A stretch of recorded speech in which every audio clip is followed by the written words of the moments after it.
Getting started in a rough way here. Now, this is inbound, but still 24 westbound between Briley Parkway and I-440. It is closed. There is an injury crash there. Also, 65 northbound near Vietnam Vets, the right lane blocked in the Rivergate area. There's a wreck there. 40 eastbound at the Eastern Split, exit 213A. We've got a crash, and also near the airport, 40 westbound, right near the Donaldson Pike exit at 216B. We've got another wreck. We've got your traffic every 10 minutes, every morning on Super Talk 99.7 WTN.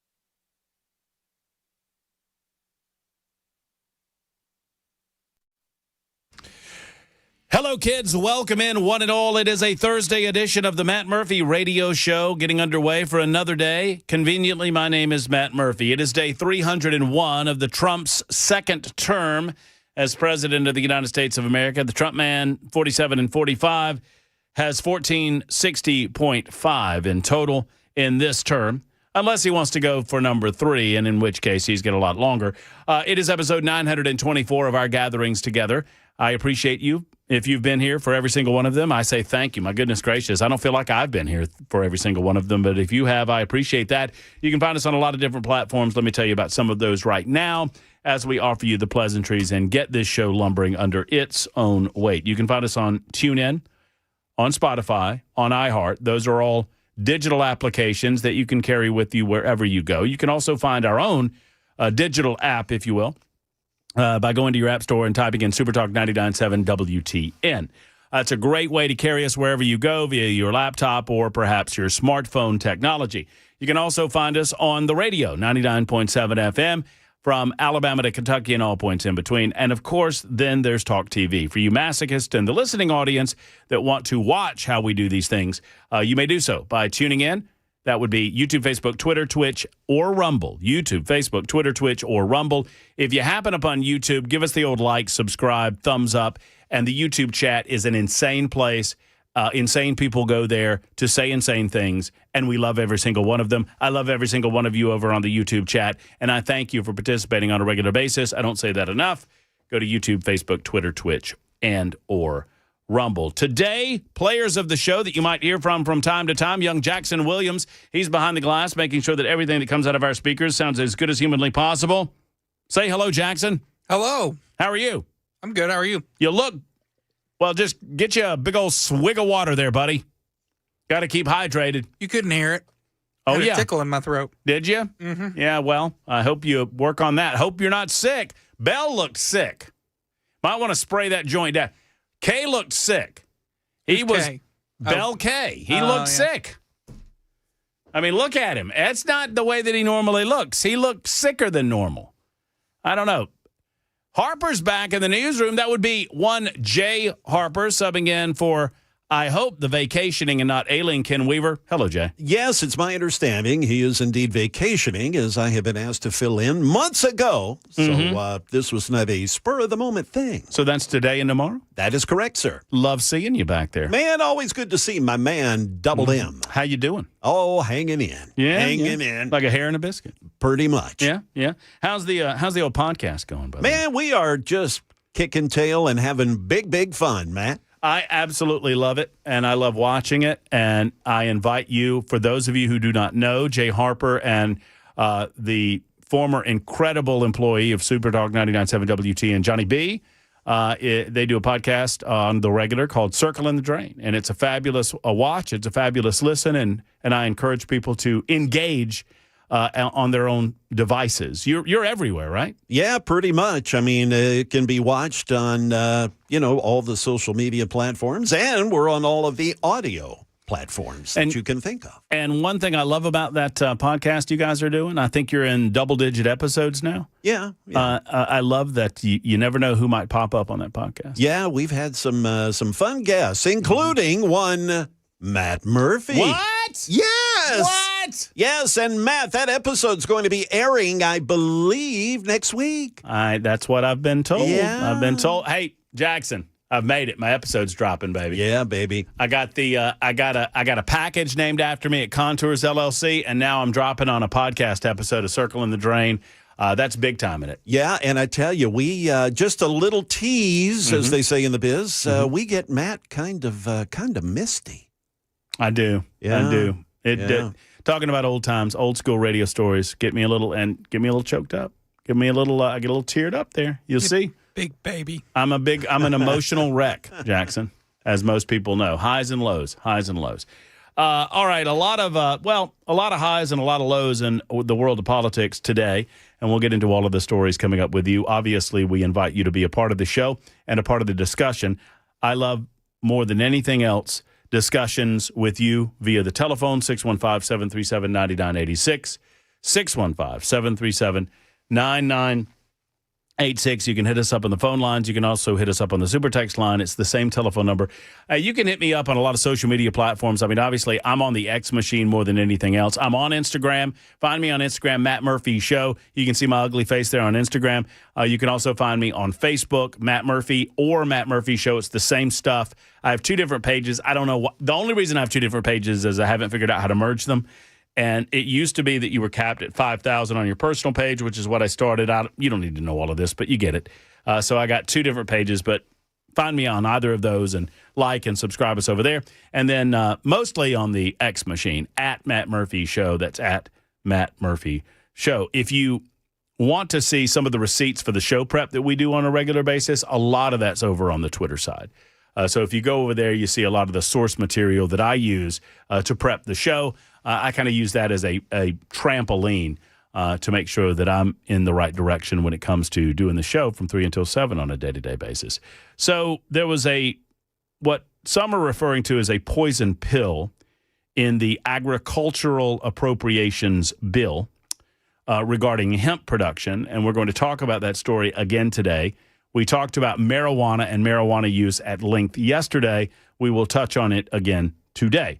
There's also an odd piece of legislation that got added into the Senate version of what was passed over to the House of Representatives involving two, count them not one but two, both of our United States senators, Bill Hagerty and Marsha Blackburn, and it involves a repayment or an ability to sue for an amount up to $500,000 because of a spy situation involving Jack Smith and the Department of Justice in the Biden administration. I'm going to try to explain all of this for you in a way that is easy to understand, and we will speak to Representative John Rose about this. Representative John Rose, who not only represents the state of Tennessee in the I always screw it up. It's the 6th. I always get 4 and 6 mixed up. I think 4 is Desjardins. It's 6. John Rose represents the 6th Congressional District in the state of Tennessee, but he's also running for governor. And he has a few things to say about the senators receiving a potential $500,000 windfall as a result of being spied on. We will discuss that in the 4 o'clock hour with Congressman John Rose. A few other things to say about the penny. That's on the way. And a few further things to say about 50-year mortgages and the $2,000 stimulus, both programs that I disagree with, proposals by the Trump administration, or at least ideas floated by the Trump administration, and I disagree with both of them. I do not agree in growing government for the sake of making others dependent more so than they already are on government, because the taxpayers will end up footing the bill on all of that. But I want to start with the Epstein story. As we said yesterday, the fact that this has come up yet again, the fact that it is leading most news programming from the left of center, ABC, CBS, NBC, The Washington Post, the New York Times, and of course, MSNBC and the ever-present #NeverCNN. We call them #NeverCNN because it's a garbage network full of garbage people spewing, well, garbage. I watch this so you do not have to. I would not wish this on my worst enemy, especially when they have a bone to chew on regarding Donald J. Trump. And they believe that they do. As we attempted to break this down yesterday, I want to do it again today to make sure that even those of you in Aniana can understand it, okay? Jeffrey Epstein was obviously a bad guy, but he was also a very influential one. And he was influential in the world of finance with a lot of high rollers, millionaires, and billionaires. He was also interested in women, not only women, but young women, not only young women, but underage women. And it seems, as best as we can piece the story together without having the full information at our fingertips, because it has been hidden by our federal government, sadly, that Jeffrey Epstein not only engaged in impropriety of a sexual nature with young people, but he also co-opted those around him into this life of crime and used that as an economic bludgeon against those people that he brought into that interweb. Does all that make sense so far? So Jeffrey Epstein is manipulating all of this. He brings these people in, and they are willing and culpable. Don't get me wrong. I'm not absolving anyone of responsibility on this. But apparently what we believe happened is that Jeffrey Epstein utilized his connection to make connections with vulnerable young women, many of whom were underage, and he engaged in rape and other sexual impropriety with these young women, and he used them as concubines of sorts and farmed them out to other influential people within his inner circle. And all of so when we talk about it, I think we lose sight of this sometimes. Jeffrey Epstein was obviously a pedophile. Jeffrey Epstein was obviously a rapist. Jeffrey Epstein is also obviously dead. Now, whether he killed himself or not remains to be seen, it's open for debate, certainly. But Jeffrey Epstein and Ghislaine Maxwell, guilty as the day is long. The question then becomes, who else was a part of their interweb of lies, deceit, and pedophilia and child molestation and child trafficking and sexual trafficking? That is at the heart of what we mean when we say we want to see the Epstein files. The American people, really the world, we want to know what our government knows and what it doesn't about what went on. This guy was a multi-gajillionaire. And he was around a lot of multi-gajillionaires. And he used his influence and he used criminal activity in a way where he brought individuals into his inner circle. And whether they came in willingly or not, they were held there, even against their better judgment, because they committed acts of violence against young people. They committed acts of a sexual nature against these young women. And so he extorted money from them as a result.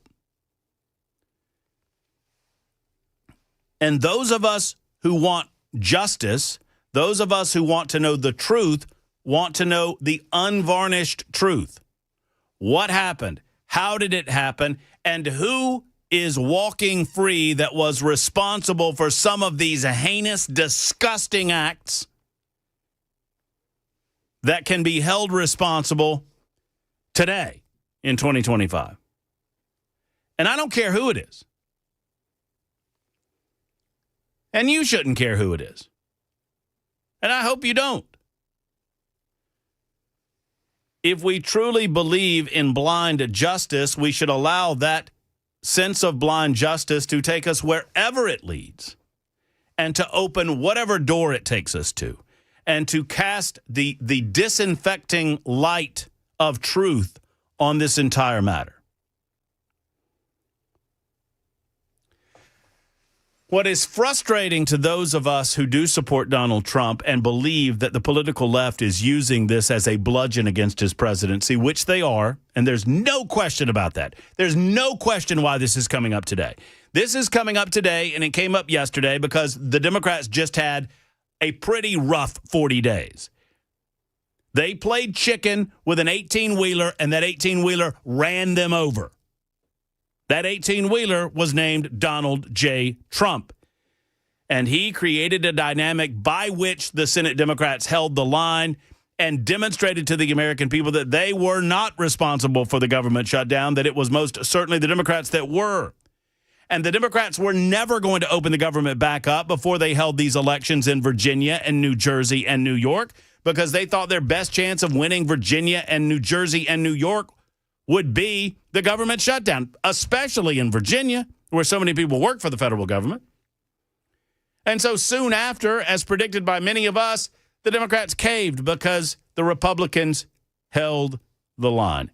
This was as obvious as the day is long what would happen next. You've got to deflect. You've got to find some other issue. And if leaking a few emails that seem damning to Donald Trump from the Epstein files is the ticket, let's roll with it, let's go with it, and let's get the mainstream media behind us on it. And they'll talk about that ad nauseum, as opposed to the failures of the Democrats and the fact that the Democrats were willing to use our United States military, to use our air traffic controllers, and to use the poorest among us as pawns in their gamesmanship in an attempt to continue reaching into the largesse of government and handing benefits and goodies out to individuals like illegal aliens in the form of Obamacare subsidy. All that making sense so far? But none of that changes the nature of the Epstein files. Now, set the political nature of what's happening aside for a moment, and let me ask you this question. Have any of you heard a legitimate reason why we don't see all of this today? That is what is more frustrating to me than anything else. I can't get a sensible, straight answer from anybody as to what is preventing the release of all of this now. Not tomorrow, not next week, not next year, but right now. I cannot get a sensible answer for that. Tell me, I am begging for an answer that makes sense to me. Give it to me, please. Pam Bondi, Attorney General of the United States. Kash Patel, Director of the FBI. Dan Bongino, Assistant Director of the FBI. I'm waiting for that answer. What is preventing the release of this information? Tell me. And we're met with silence and obfuscation and hesitation and excuse-making. And this is all from people that told us previous to this moment in time that if they were in charge, they'd release it. Well, my snapper's off. Like that. You got it? Can you give me one? Oh, that's better. Thank you, Jackson. Way to go, buddy. You're on target today. Focused, laser focused. I like that. Pam Bondi. I'd release it tomorrow. So there are two subjects at hand here. Number one is a continued and ongoing confusion as to why we can't just see the truth. Well, they're a victim. I mean, I don't want to hear it. I just want to hear the answer to the question. What is preventing you from releasing this information?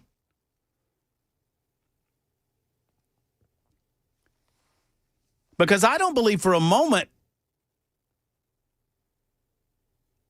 that it's because Donald Trump is engaged in some sort of illegal activity or wrongdoing. Because this was in the hands of the Biden administration for 4 years, and I promise you, the Democrats will use any piece of information at their disposal to destroy Donald Trump immediately, if not sooner, if they have the ability to do so. And obviously, they did not. Otherwise, they would have used it. I mean, my God, these same people made up a complete narrative about Trump and Russia and all of that crap, amongst other things. So this is where we start the show today, and it's a open-ended question. If you have any answers, give them to me. 615-737-9986, 25 minutes after the hour. All of that aside, I think what has come out over the last 2 days is actually good for Donald Trump. This is actually good for the President of the United States of America. I'll tell you what I mean by that in a moment. 25 after the hour on Super Talk.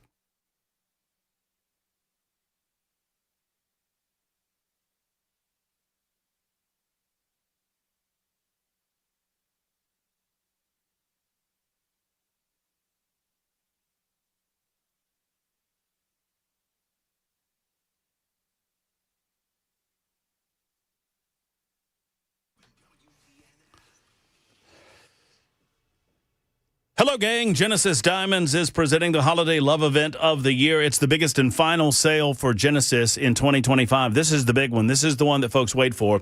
It's happening not this weekend, but next weekend, November 21st, 22nd, and 23rd. Enjoy store-wide savings of 20, 30, and yes, up to 35% off. I'm talking about just about everything in the store, right? Engagement, earrings, earrings, pendants, bands, bracelets. It's the biggest and, like I say, final store-wide sale of 2025.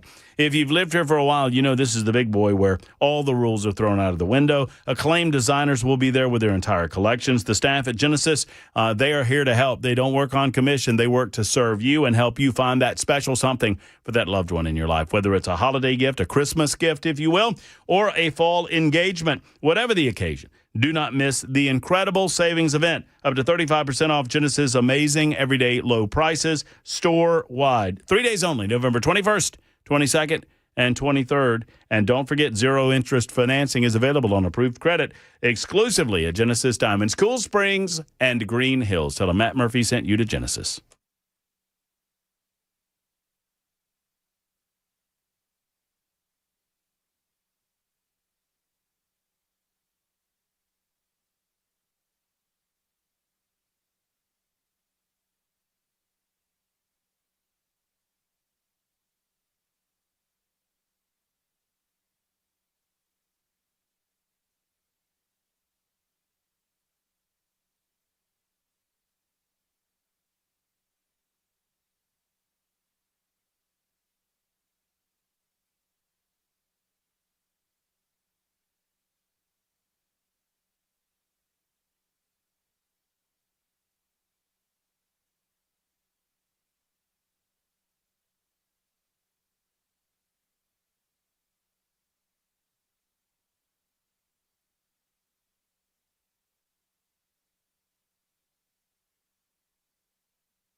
It is 3:30. Good afternoon. I'm Jay Harper. I've got your top stories. We'll get a weather forecast and we'll update that traffic report you just heard. A lot going on our roadways. Former FBI Director James Comey and New York Attorney General Letitia James, they've teamed up in court, accusing the government of fraudulently appointing the U.S. attorney who indicted them. Lindsay Halligan replaced a U.S. attorney in the Eastern District of Virginia, but she had no experience as a prosecutor. Her appointment was ultimately approved by Attorney General Pam Bondi. We hear more now from ABC's Pierre Thomas. This ruling could come before Thanksgiving. At least the judge indicated that she wanted to do so. And the key here is whether this case can move forward and whether she could do two things. One, rule that the case can go forward and that Lindsay Halligan is okay to be the U.S. attorney prosecuting it. She could take her out of the case and let the indictment proceed, or she could dismiss the entire case. President Trump and First Lady Melania Trump both signed an executive order today that the White House says will help foster children attend school and gain employment as they transition out of the foster care program.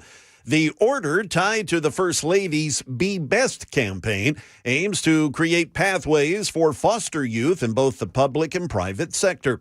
The First Lady in the White House says that she hopes the initiative will uplift at-risk youth. Together, we will illuminate the pathway for today's foster children to become tomorrow's builders. And tomorrow's builders will foster the future of America's legacy. Back here in Middle Tennessee, the Clarksville Police Department and the Tennessee Highway Patrol continue to investigate a deadly crash off I-24 West in Montgomery County very early this morning. The Tennessee Department of Transportation, they reported the crash at about 5:30. Police say the vehicle lost control and plunged into the river near mile marker 9. I-24 West, it has reopened in that area, but it was closed for hours. During the closure, traffic was diverted at exit 11 off the interstate.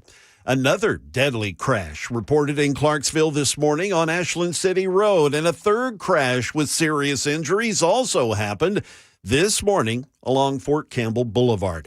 Now, if you've got kids that are riding a bus up in that area, they may be home a little late. The school district is expecting delays due to all of the traffic problems in that area today. That is the latest news. We've got traffic here in Nashville that doesn't look good, and we've got a weather forecast that does look good. That's all coming up. I'm Jay Harper, WTN News.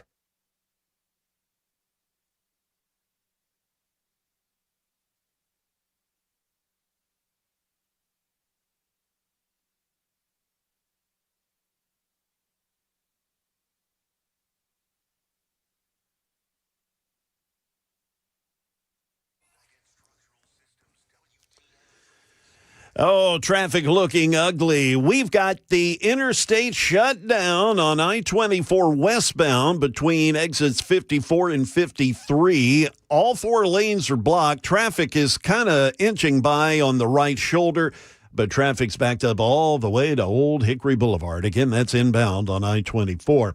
We also have a crash 24 eastbound, stalled vehicle. Actually, that's a stall blocking the right lane there. 24 eastbound at Murfreesboro Pike. 40 westbound at exit 245 out in Wilson County. The right lane and part of the shoulder block due to a stall there. And also 40 westbound at Spence Lane. Our daily wreck in that area is causing a problem. We've got your traffic every 10 minutes every morning on Super Talk 99.7 WTN.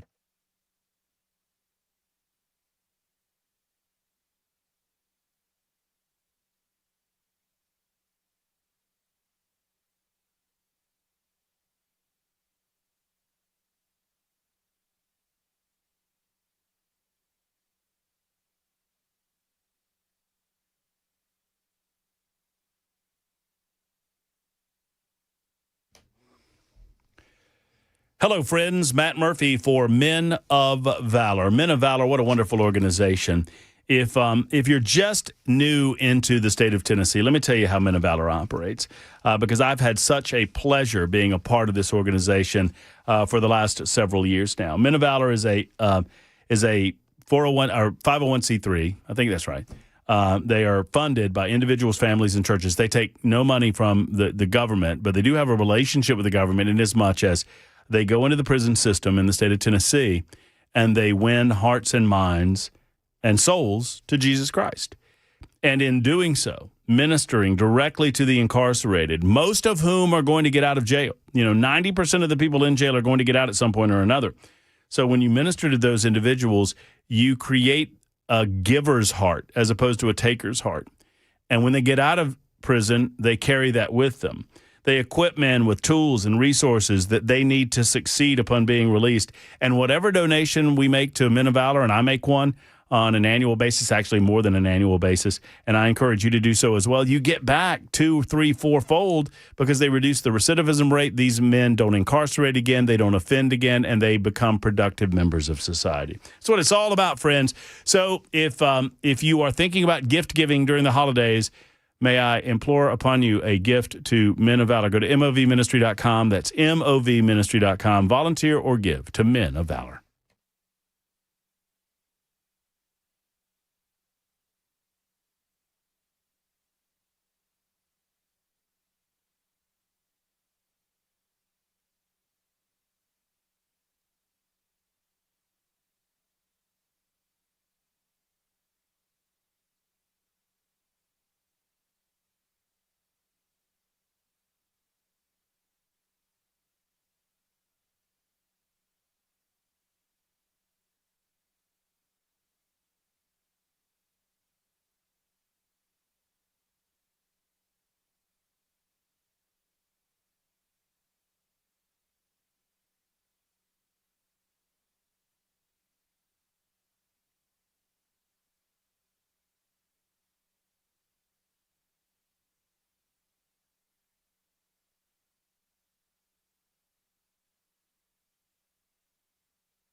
Grace Point Healthcare is affordable, convenient, comprehensive medicine delivered in a direct pay format. Now, what does that mean? That means that you pay Grace Point Healthcare when you go, but you know what you're paying. You know exactly what the cost is up front, and you can always apply with your insurance company for reimbursement. Bottom line is this.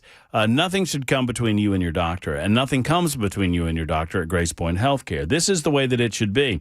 Whether you're paying by the visit or enroll in this Smart Care plan, you'll always know you're getting exceptional care at the most affordable price possible. That basic Smart Care plan is at $99 for adults, $79 for the kids, and you can pay for this out of your HSA account. Thank you to the big, beautiful bill, which allowed that to happen. At Grace Point, no long wait times. In the waiting room, they're your primary provider that treats the entire family from newborns to seniors. And with fall and winter right now, that brings cold and flu season. And if that is the case for you, you don't have to wait to see the doctor at Grace Point Healthcare. They even do house calls if you're just feeling too bad to leave your home. Call 599-6868, located in the heart of Franklin. Worth the drive from anywhere within the sound of my voice. 599-6868. Modern medicine delivered the old-fashioned way.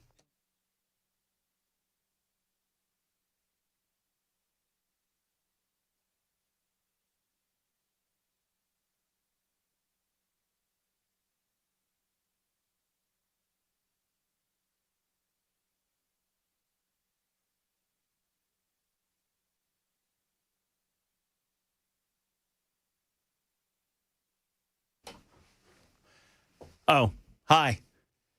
That wasn't on camera, was it? I certainly hope not. The second you started dancing. Young Jackson wouldn't have done that to me. I don't know that I was dancing. I was moving my tuchus in the chair to the sounds of the awesome music. Scott Sapicki's here. Scott Sapicki's here. Scott Sapicki's here with our consulate from Israel. Oh, you didn't know about that? That's because I forgot about it. For some reason, I thought it was tomorrow. It's today, actually. I believe that is accurate. So Scott's here, and we've got that going on, and that means I've got to move our other visit to a different time. So I'll do that because you know what I did, Jackson? You double booked. Well, I wouldn't say it that way. Then what'd you do? I double booked. You see how that sounds a lot better than the way you said it? You say it again. You double booked. Okay. Matt And then- Murphy. And I say, I double booked. Huh. Whoopsie. Yeah, that's a big old You made an oopsie. That's okay. So several of you are suggest. So we just need. Can you ask? Would you mind asking? I think Bel K's still here. Would you mind asking? Because I think there's a security protocol that goes on to the Consulate General from Israel being here. So yeah, thank you. 615-737-9986. 615-737-9986. I received this. A federal judge ordered the FBI not to release any further information. Feel free to fact check me. And the fact that people don't know is 100% by design, writes 9860. To which I said, that's not true. What judge? And 9860 said, so Kash Patel lied about that? I was like, just what judge? And then 9860 says, I don't know what judge specifically. Here's what I know. A federal judge, to my knowledge, has not in any way disallowed the release of all of the Epstein files. What happened in Manhattan, a judge rejected the government's request to unseal specific grand jury transcripts related to Epstein and the Maxwell cases.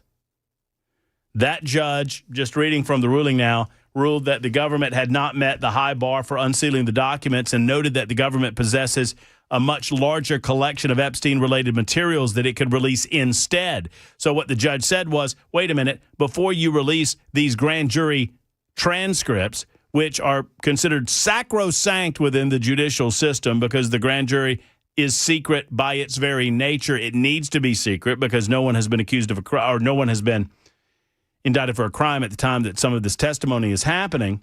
The ruling indicated that the decision about unsealing the grand jury records from the indictment of Ghislaine Maxwell, not the entire Epstein case file. The judge pointed out the government had a massive collection of over 100,000 pages of other Epstein-related documents that could be released to the public, and the requested grand jury transcripts were only a small part of that. In other words,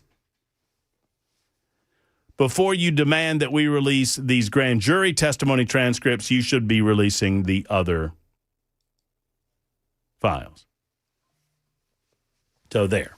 Dallas, you are correct. I do start sounding like Jerry Seinfeld. What? I double booked. What?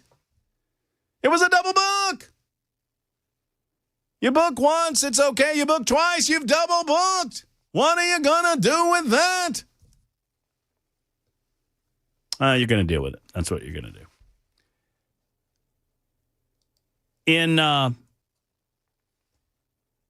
In my talk radio career, I've not had a more frustrating issue, to my knowledge, to my memory, than the Epstein files. The very people who are currently in charge of the very arenas that have the authority to release these files to the general public are now telling us that they cannot. Now, in the meantime, this is being used as a political bludgeon against Donald Trump and we the people. And sadly, it is working for a lot of people. So our good Congressman Tim Burchett has issued an attempt to release all of the Epstein files. Just listen as Tim Burchett describes. We had Tim on Monday, and he talked about the possibility of doing some of this. He explains it all for us, audio and video-wise. If you're watching on Talk TV, you can see Tim do it. If you're listening, don't worry, you can listen to Tim do it. Here's Tim Burchett and his thoughts on the release. You didn't share your screen. Of the Epstein files. Tim Burchett has this to say. Hey everybody, Tim Burchett, back on the farm in Tennessee. after opening the government up yesterday. I put forth a UC, which is a motion for unanimous consent, and it was for Ro Khanna's bill. It didn't even have anything to do with Massey's. His still there, and they can do whatever they want to with that. But Ro Khanna's bill just said release the files, and dadgummit, that's what everybody wants, apparently, and that's what I did. And the Democrat leadership opposed to it, and that's why that they said it was in fact not in order, because to be unanimous consent, of course, is unanimous. Now, if you don't believe my words, read the House Manual, page 805. I believe it's the second paragraph down, and you can read it for yourself. It's public record. They're either lying to y'all or they're just intentionally trying to mislead you. I think a little bit of both by some of them, and some of them honestly just are just mistaken. But anyway, that's what it's about. It's about releasing Ro Khanna's bill, page 805. Also, if you will go back and look at some of the comments, people are saying, well, I did that to hide so you won't know how they voted. No, in fact, that is the whole definition of a unanimous consent. It is unanimous. It means that you voted in favor of it. You can't hide behind anything and say, well, I didn't vote for that. Well, you had your opportunity on the floor under unanimous consent, and apparently the Democrats are just playing games. They're not about getting the truth out, folks. This is just about power and control, just like the shutdown was for. It had nothing to do with doing what's right and looking after the innocent and punishing the guilty. And that's what all this is about. There's Congressman Tim Burchett from the farm. I guess it was yesterday that he posted that up, or maybe it was a little bit earlier today. But for those who missed it, it's important that you understand this is all performative by the Democrats. It doesn't mean that we should not demand more from the Republican Party. Tim Burchett is attempting to demand more. The question then becomes, who and why is all of this being held up and quagged up? What are they afraid of us seeing? Are they afraid of us having knowledge that very powerful and influential individuals took advantage of young women? We already know that. Are they afraid that we will find out that some of those individuals were politicians? We already know that.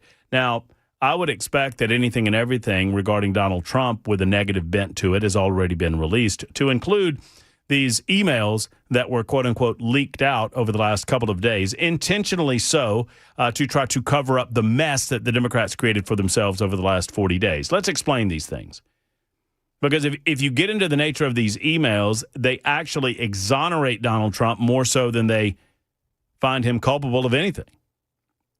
In as much as Epstein, as he was trying to collect these so-called pelts, as he was attempting to collect influential men and put them in compromising positions so that he could extort money out of them, Donald Trump did not allow himself to be placed in a position such as that. Donald Trump said no. Matter of fact, when Donald Trump caught wind of what he felt like Jeffrey Epstein was doing regarding these young women, he kicked him out of Mar-a-Lago, told him he was no longer allowed to be a member, told him that he no longer wanted to be associated with him.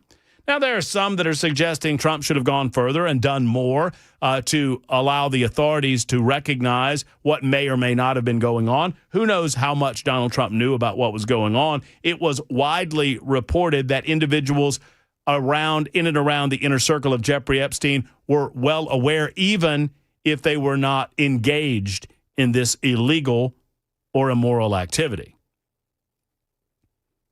So if you want to fault Donald Trump for not investigating further or turning it over to the authorities when he dissolved his relationship with Jeffrey Epstein upon finding out some of this nastier information, so be it. But the suggestion being made by the Democrats, not the suggestion, the accusation being made by Democrats would be that Donald Trump is guilty of something. And I would ask you, where is the evidence that Donald Trump is guilty of anything? It doesn't exist.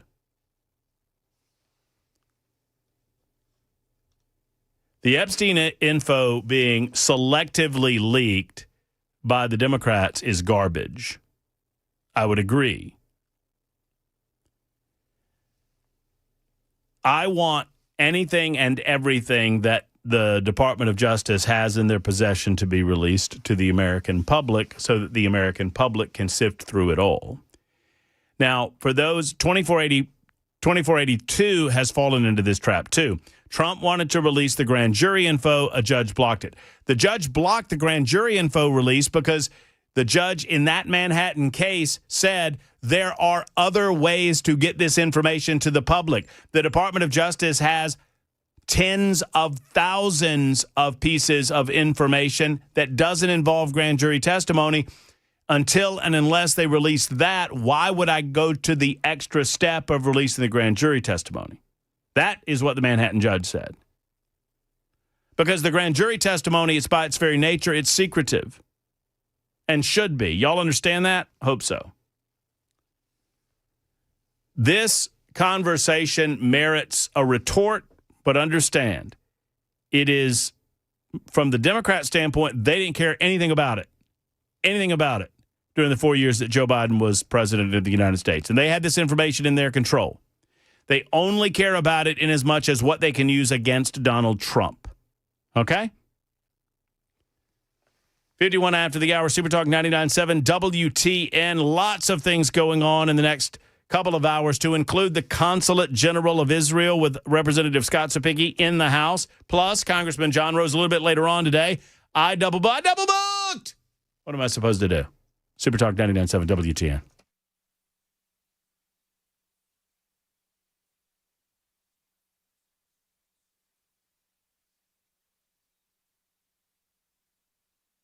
Super Talk 99.7 WTN. Let's talk for a moment, friends, about the Tennessee Men's Clinic. The Tennessee Men's Clinic is your one-stop shop for all things men's sexual health in the state of Tennessee. And the Tennessee Men's Clinic wants to help you. Tennessee Men's Clinic is here for you. They have 3 separate locations for you. One's in Cool Springs, the original location in Midtown, and, of course, the brand-new spot in Clarksville. Folks, the Tennessee Men's Clinic understands that guys lose a step or two as they age. And whether that comes in the form of, not wanting to go to the gym, perhaps it comes in the form of intimacy in your romantic relationships with your significant other. Do not rely on a one-size-fits-all program. Do not rely on an online website. Rely on the qualified urologist of the Tennessee Men's Clinic.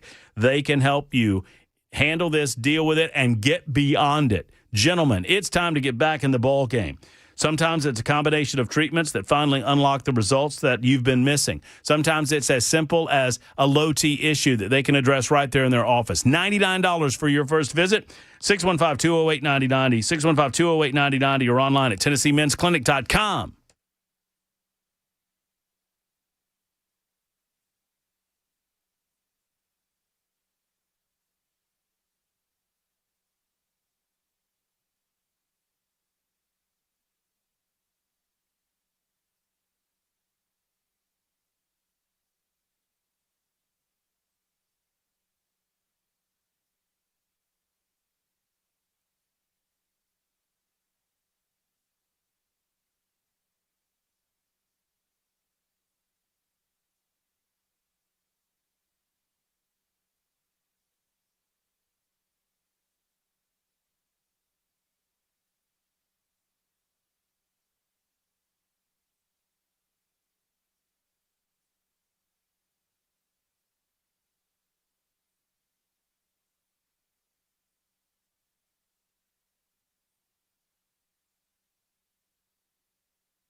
A GOP lawmaker who voted to not reopen the government explains why he voted the way he did. And some who worked through the government shutdown for no pay, they're being rewarded now. And a serial teenage Nashville armed robber, he's finally in custody, thank goodness. Those stories coming up at 4 o'clock on Super Talk 99.7 WTN. Super Talk 99.7 WTN. Thank you, Jay Harper. Looking forward to those headlines coming up in mere moments. It is 3:58 on Super Talk. My name is Matt Murphy, and this is the Matt Murphy Radio Show. 615-737-9986. Why did the Democrats, the question has been presented to me on the Super Text line, why did the Democrats cover up the name of the individual released in this email when they were not required to do so? They did so because they wanted this information to look as bad as possible for Donald Trump.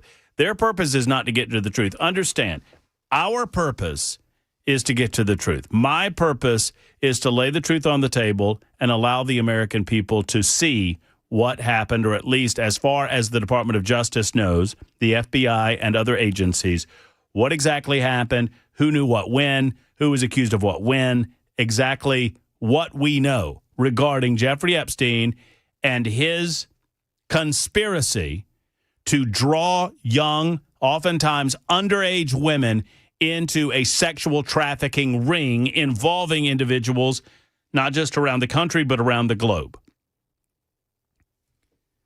I want to know the truth. You want to know the truth, wherever it leads. We were told that we would learn the truth. The Democrats are not interested in the truth. The Democrats are interested in destroying Donald Trump. And they don't care how much they lie to do it. So when this email came out, they needed it to look as bad as possible for Trump. The email was referencing Virginia Giuffre, I can't ever pronounce her last name, Giuffre, who, quote unquote, committed suicide. The Virginia Giuffre has been on record as saying that Donald Trump, to her knowledge, never did anything wrong, never did anything untoward, was only a gentleman. So it would hurt them if this were her email. That is why they redacted her name, because they wanted to confuse and to obfuscate from the truth. And that is what you need to know about that. It is 4 o'clock on Super Talk 99.7 WT, and time for the news with Jay Harper right now on Super Talk.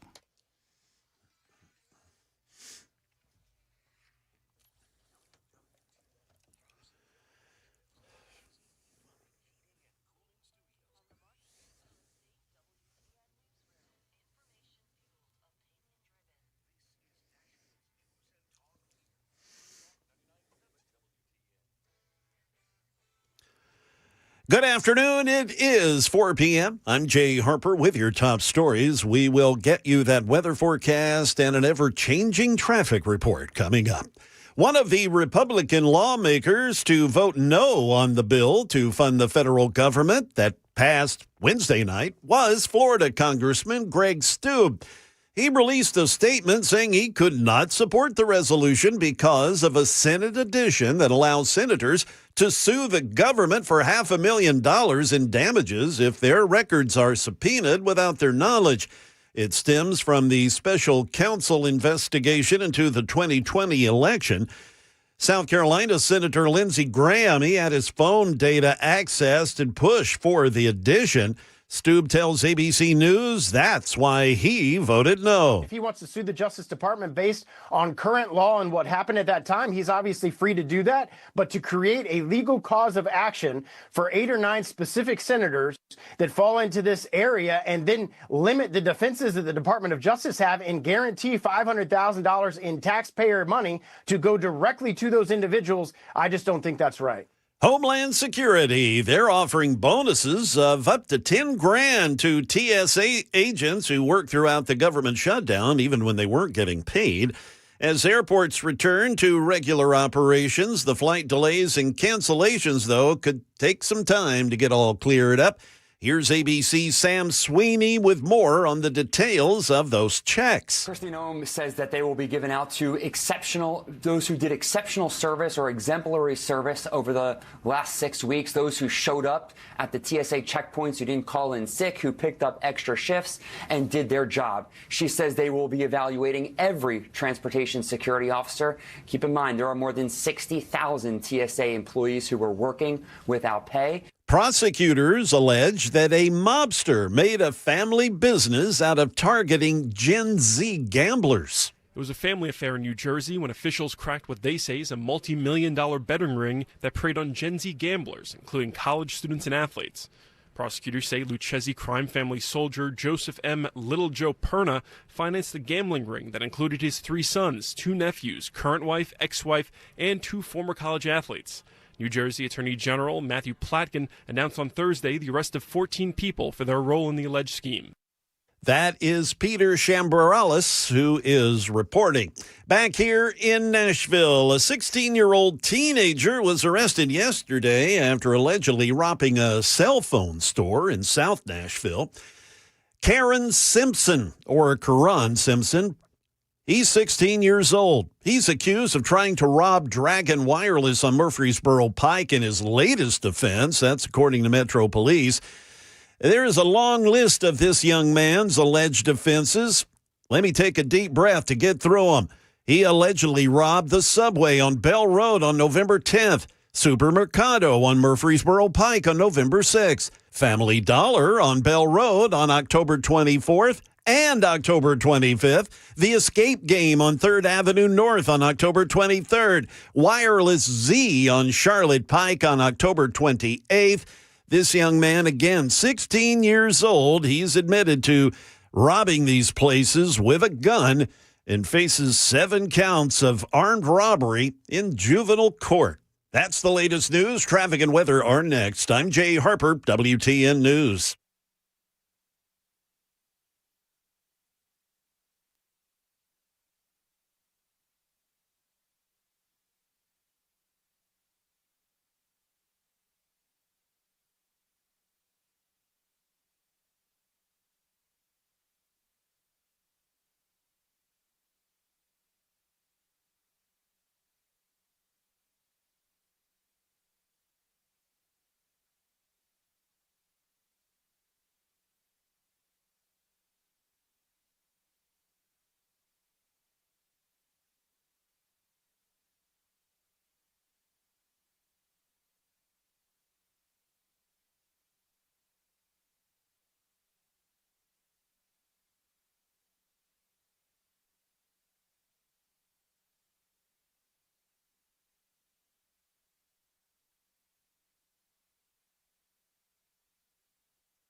Yeah, we still have this problem. 24 westbound at the Briley Parkway exit. A crash has got the entire interstate blocked off there.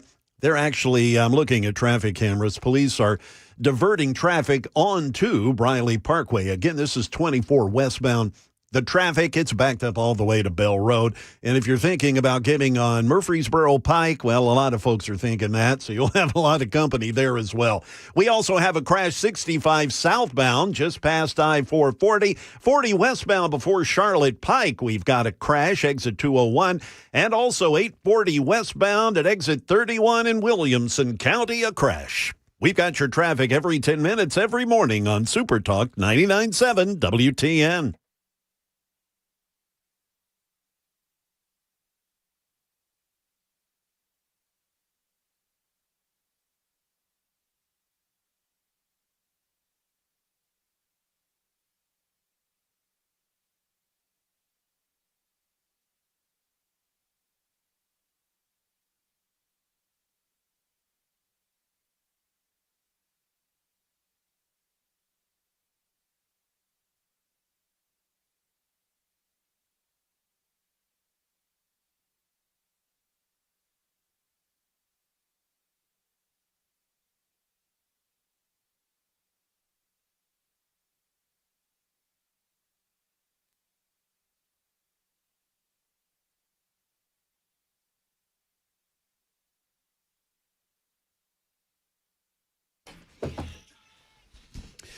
All right, Super Talk 99.7 WTN. My name is Matt Murphy. This is the Matt Murphy Radio Show. What's going on? How are y'all? Hour number 2 starts right now, this Thursday edition.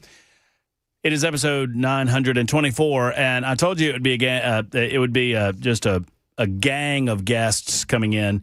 And I almost double booked, but I salvaged the double book because we've got Congressman John Rose coming up at 5:35 today to talk about his displeasure with the 8 Republican senators who, in his opinion, snuck in a piece of legislation into this provision that was tucked into an appropriations bill that was passed as a part of the legislative package to end the government shutdown that would allow senators to seek monetary damages if federal law enforcement obtained their data without meeting strict notification requirements. In other words, it involves 2 of our senators, and I think that Congressman John Rose is going to have his attention mostly on one of the 2. That would be Senator Marsha Blackburn, who's running for governor. Obviously, John's running for governor as well. But beyond that, we'll have a good conversation about that, about the reopening of government, et cetera.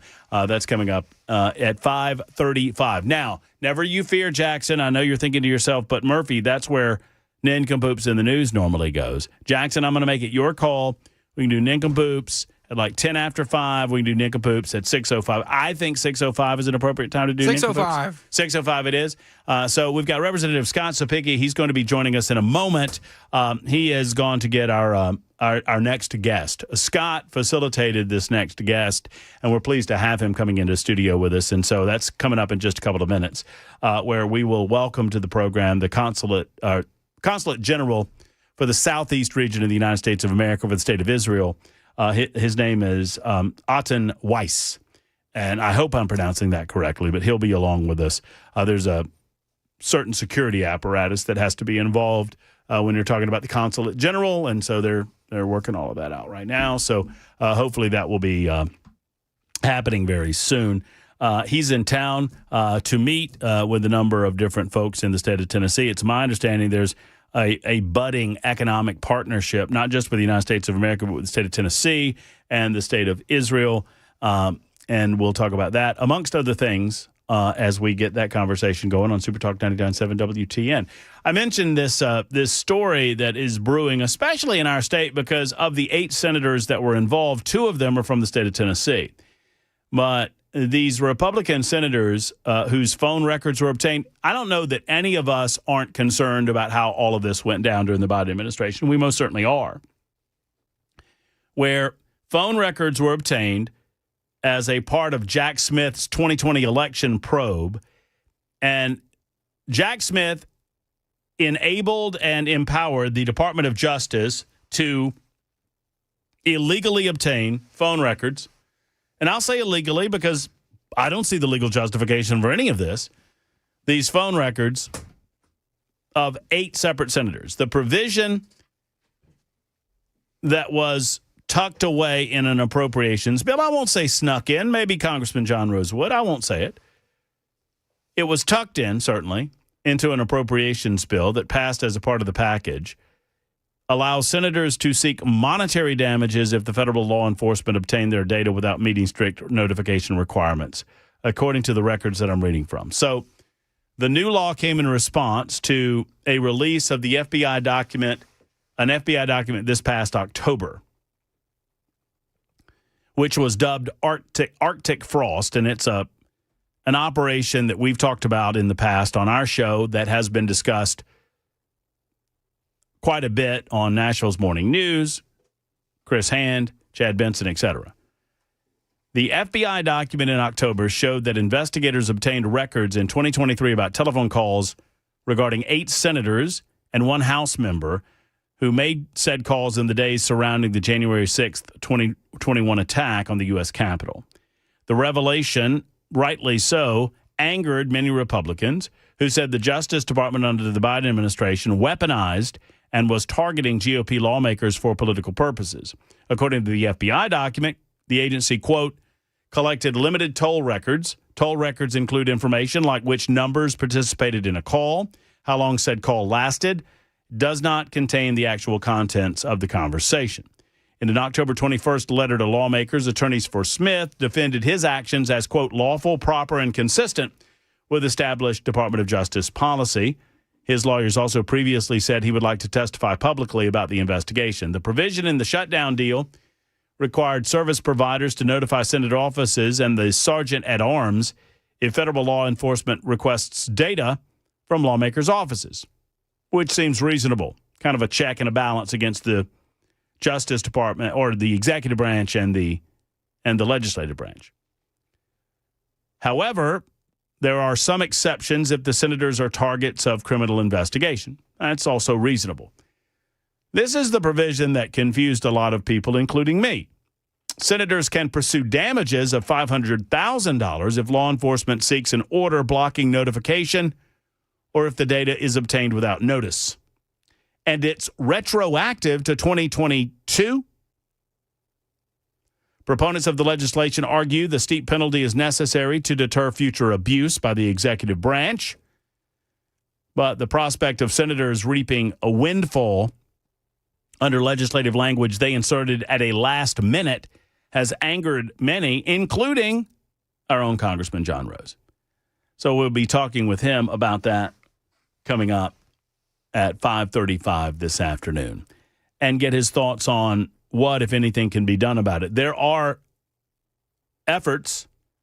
I think John is leading a part of that effort, and it has gotten the attention of House Speaker Mike Johnson, who said the lower chamber would agree to fast-track a bill to repeal the lawsuit provision, calling it, quote, way out of line. Also on this line, GOP Representative Greg Steube of Florida cited the law as a reason for voting against the funding mechanism, saying it was self-indulgent legal provisions for certain senators to enrich themselves. The 8 senators in question, and once again, I want to separate the two things. I don't think there's any question that these senators perhaps were victims of a fishing expedition on the part of the Biden administration. Okay, that's one thing. But the answer to that fishing expedition should be to go after the people engaging in the fishing expedition, not to monetarily compensate the senators who, to my knowledge, are not out monetarily in any way. This is punitive money. 4460 says they should each get a Hunter Biden painting instead of $500,000. Well, that would be about equivalent, considering what I saw some of the Hunter Biden paintings going for during Joe Biden's administration. I joke. I kid. The 8 senators are Marsha Blackburn of Tennessee, Lindsey Graham of South Carolina, Bill Hagerty of Tennessee, Josh Hawley of Missouri, Ron Johnson of Wisconsin, Cynthia Loomis of Wyoming, Dan Sullivan of Alaska, and Tommy Tuberville of Alabama. 5 of them, Hagerty, Blackburn, Johnson, Hawley, and Sullivan, have all said today that they have no plans to pursue the compensation. For his part, we invited Senator Bill Hagerty to be on the program. I was told that Bill Hagerty had no time this week. I was told that it was either Monday or Tuesday. I think it was Monday. Monday, I invited, we spoke to Senator Blackburn last week, have not spoken to Senator Haggerty in some time. Invited Senator Haggerty on, considering that we expected that the government shutdown would be ending, expecting that they would have a chance to vote on these things, invited him on, and I was told by one of the members of his staff in his press pool or whatever that he was booked up this week. That's fine. We understand. My response was, I would hope, considering the timing of all of this, that the senator would have availability to speak directly to his constituents in Middle Tennessee, as opposed to the people of Middle Tennessee hearing from the senator in an indirect fashion on Fox News Channel or Fox Business Channel or whatever national network we'll see Senator Haggerty on. I'm not knocking Senator Haggerty going on those networks. I appreciate the fact that he well represents the state of Tennessee on those many various platforms. I would just hope that he would default to speaking locally to the people before nationally, but that is his choice. One way or the other, we understand that the timing of these things are everything, and Senator Haggerty said that he would not be able to be on this week. I understand that. That said, my question for either Senator Haggerty or Senator Blackburn or Johnson or Hawley or Sullivan, who have all said, well, they have no plans to pursue the compensation, then why did you put it in the bill? Why is the compensation a part of the package? For her part, Senator Blackburn said in a statement to CBS News that she would, quote, support an effort to reverse the language in the bill if it comes up before the Senate. This fight is not about money. It's about holding the left accountable for the worst weaponization of government in our nation's history. If leftist politicians can go after President Trump and sitting members of Congress, they'll not hesitate to go after American citizens. All of that's true, and all of that's well and good, but why was it put there in the first place? It's a question we'll ask Congressman Rose, see if he knows the answer. And obviously, when we have an opportunity to speak to Senator Blackburn or to Senator Haggerty, we'll ask that question as well. All right, quick time out. We'll take a break. We'll be back, and we'll be joined by the Consulate General from Israel for the Southeast region of the United States of America and Representative Scott Sapighi. That's on the way next on Super Talk 99.7 WTN.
The Trump administration now suing California. We'll tell you why. We'll also have today's closing money news and more. That's coming up at 4:30 on Super Talk 99.7 WTN.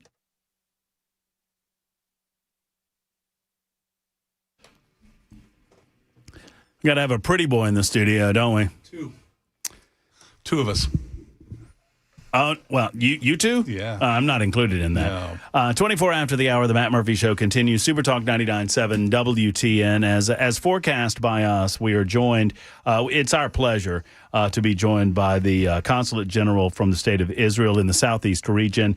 He is Eitan Weiss. That is correct. I hope I'm pronouncing that correctly, you're Consulate amazing. General. You're amazing. Thank you. Thank you for spending some time with us this afternoon. It's a pleasure having you in. No, it's my pleasure. Thank you very much for having me today with my good friend Sapiki here. It's going to be fun. Representative Scott Sapicki facilitated our visit together. Thank you, Scott, for doing that. My pleasure. My pleasure. Have you ever been to Nashville? Actually, no, this is my first time, and I'm really, really excited to be here. It's an amazing state. Have they taken you to Lower Broadway yet? I'm sure you're getting that question a lot, right? I knew my team was hiding something from me, but hopefully we'll fix that this evening. Sapicki, you got to get him down to Lower Broad. Take him to Robert's Western World. I will not be responsible for that. Tell us, I mean, for those who don't know, and I admit that I'm probably within this number, what the role of a consulate general is. So basically, a consul general is the highest representative of a government, of a country, to a host country. Basically, I represent the state of Israel and the people of Israel to the southeast,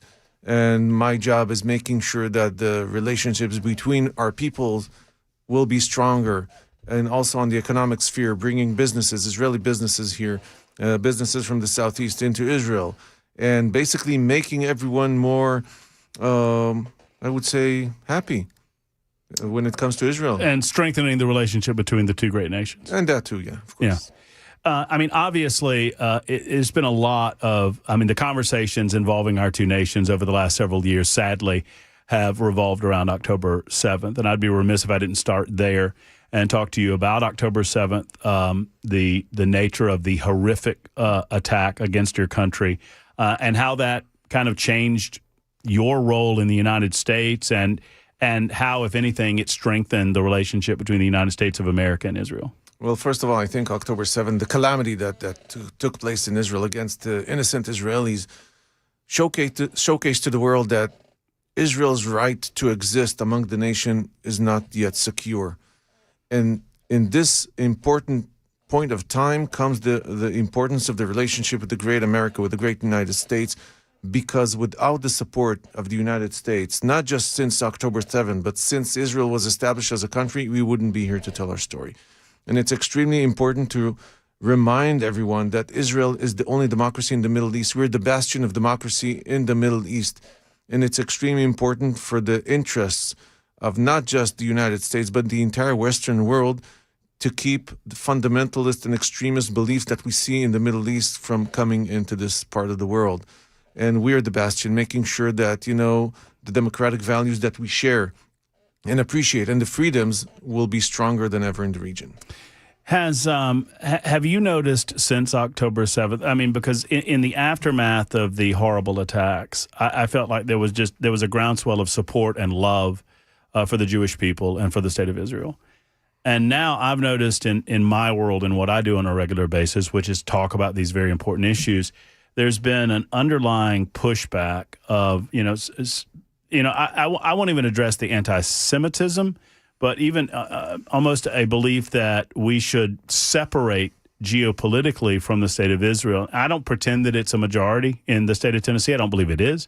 I don't think it's a majority in the United States of America, but I'm surprised at the amount of people that have voiced that determination. Have you experienced that? And what's your response to the importance of the relationship?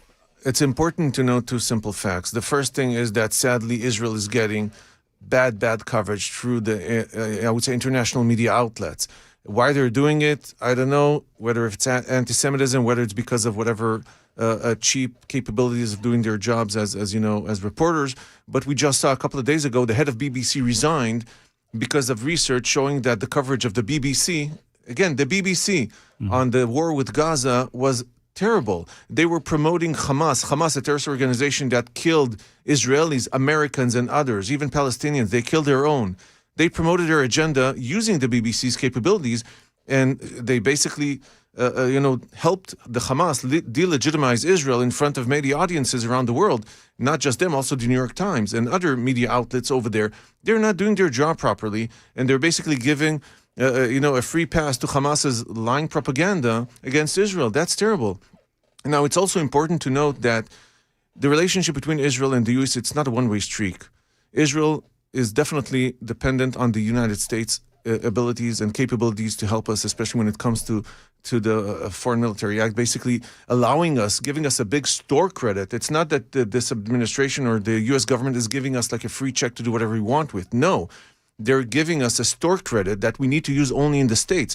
So because of the American aid, the U.S. aid to Israel, we're actually opening Israeli businesses here in the U.S. utilizing that, basically having more jobs for Americans, having more, taxes and whatnot. This money is being invested to the American people and the American economy. And Israel contributes by allowing our top companies to open shop here. And we share the amazing technologies that we develop with the United States. And we take a lot of pride in the fact that because of those technologies, we help save a lot of American lives on the field. Consulate General Etan Weiss is with us in studio today. We got a quick timeout for news, and we'll be back in a moment and continue the conversation after this. If you have any questions, 615-737-9986 on the Super Text line, and we'll relate some of those questions to the Consulate General. It is 4:30 on Super Talk.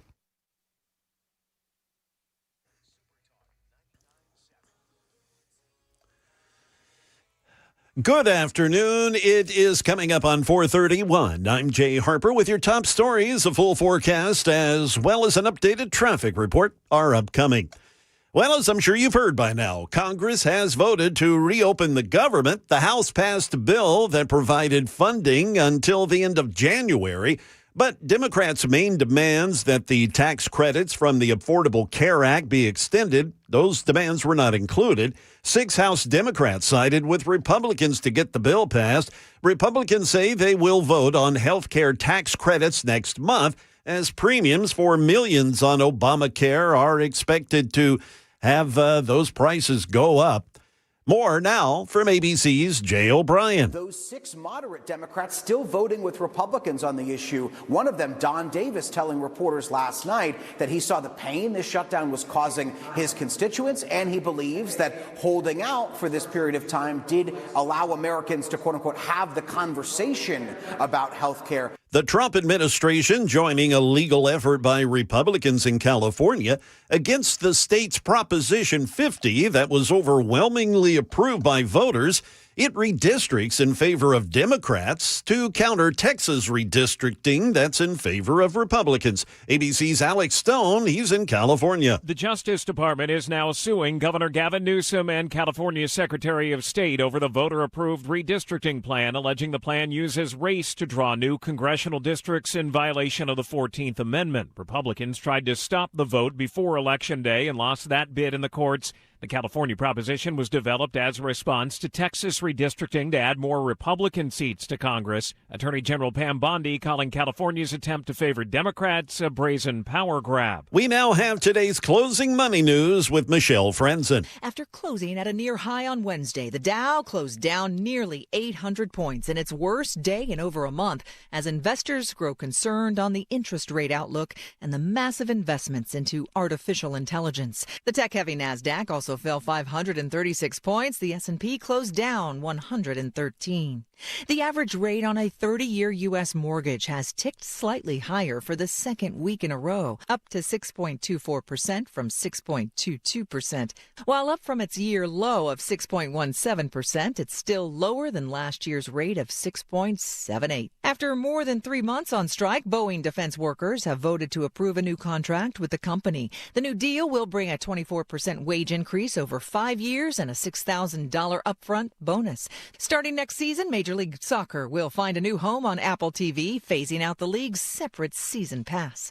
That's the latest news. Traffic and weather are next. I'm Jay Harper, WTN News.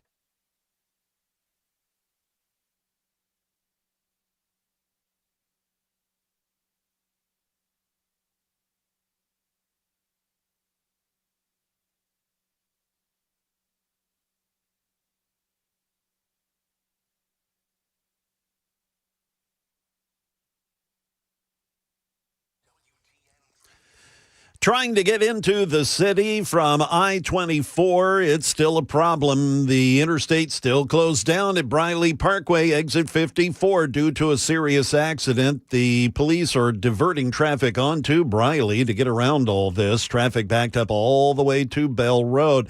440 eastbound just past the Nolensville Pike, exit 6 there we have a crash. Also 40 westbound right before Charlotte Pike at exit 201, a wreck. Down in Franklin now, 840 westbound at I-65, exit 31. We have a crash there. We've got your traffic every 10 minutes, every morning on Super Talk 99.7 WTN.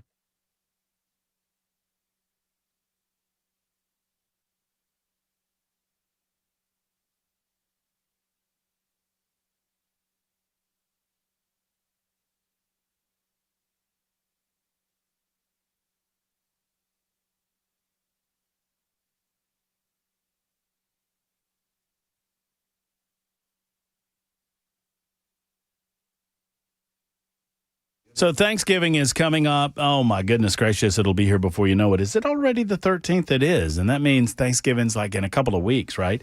Yeah, exactly. 2 weeks from today. Well, the day after Thanksgiving, my friends at the Glock store, which is an incredible shop for all things Glock, have your holiday party gift ideas and have an incredible celebration going on. This year, the Glock store is going to blow you away on Black Friday. So obviously, they've got discounts on Glocks. They've got discounts on ammo. They've got discounts on magazines and all types of accessories within the Glock store. Doors are going to open at 9 a.m. I just want you to put them on the list, right? I know that some of you Black Friday shoppers, you go out the day after Thanksgiving, you got the day off, and you schedule it out.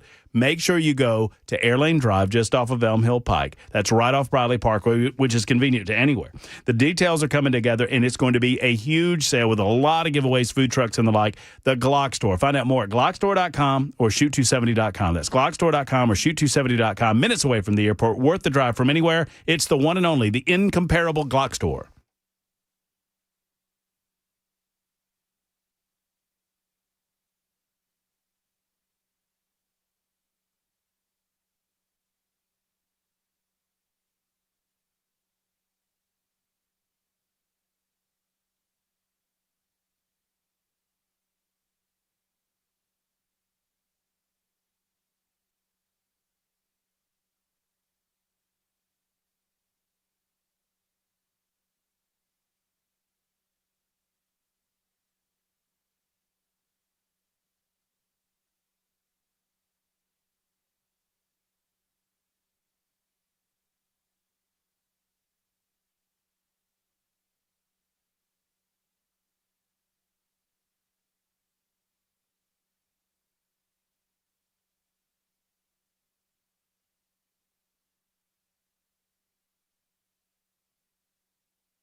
In our studio today is Representative Scott Sapicki. If you're watching on Talk TV, YouTube, Facebook, Twitter, Twitch, or Rumble, he's the ugly guy.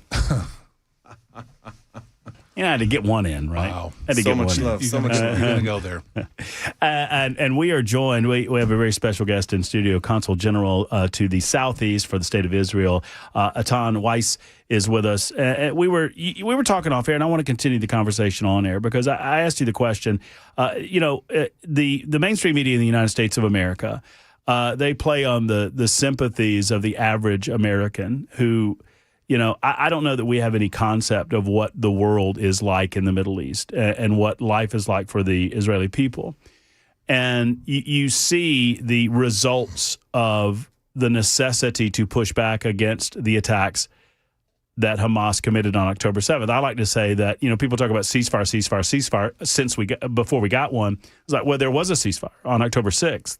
Hamas violated said ceasefire. At the same time, Israel has obviously responded forcefully, and we see those images of devastation. And it plays on the sympathy of folks who perhaps don't understand the dynamic. Speak to that necessity, and what do you say to people who claim that Israel used their military in ways that led to civilian deaths? So first of all, I think this is the most important point to stress because after October 7th, I was adjacent to my peers and colleagues from the IDF. I was assigned as a specific task force sitting with the IDF in the command and control center in the bunkers under the main military base in Tel Aviv, monitoring, supervising all military actions taking place in Gaza. And let me tell you something, that Israel and the IDF, we have the most moral military in the world. All the devastation that you see in Gaza, all the deaths that you see, you need to blame Hamas for everything. Why? Because that's what they do on purpose. They utilize and they misuse heavily civilian populated areas. They build their command and control centers in hospitals, underneath hospitals. They're building their ammunition depots in schools, in mosques, in order to attract the fire, in order to create those images. Sadly, our adversaries do not exist on the same plane of values as we do. They will lie, they will steal, they will cheat. For them, the end goal justify all means. And they have no problem killing their own people. You know what happened after the ceasefire came into force? Hamas, the first thing it did, went out to the streets and literally butchered hundreds of innocent Palestinians who were actively against Hamas. They were using the opportunity to kill them. Where's the international media on that? Mm-hmm. Where are all the NGOs? Like, honestly, whenever I hear an NGO endorses and supports, Gazans and Hamas, I'm basically appalled by it. Especially if you see NGOs that are endorsed by members of community, let's say the LGBTQ community, endorsing and supporting Hamas and Gaza, that they do not adhere to the same principles that these organizations do, yet they're getting their endorsement and support because of ignorance, anti-Semitism, who knows, who cares? But when you see a Palestinian, a Hamas terrorist, hiding in a private home of an individual, surrounding himself with innocent women and children, that's exactly what they do. They know exactly what makes you tick. They know you have a soft spot for the underdog. That's why they're perpetuating the poor status of the Palestinian people as poor refugees, that they have nothing in their life. They're doing it on purpose because once they will simply break that circle of lie and advance forward and become a strong nation, then they will lose this advantage against the Western world because you're suckers for the underdog and you will always endorse them. So that's exactly what they're doing, attracting fire, attracting the destruction and damage. And as I said, they always lie because whenever you had a misfire of Hamas's rocket falling within the Gaza Strip, killing Palestinians, they blamed Israel for everything. And the international media jumped all over it and said, look, Israel is to blame. That's because they're doing a poor job covering the story. Are you...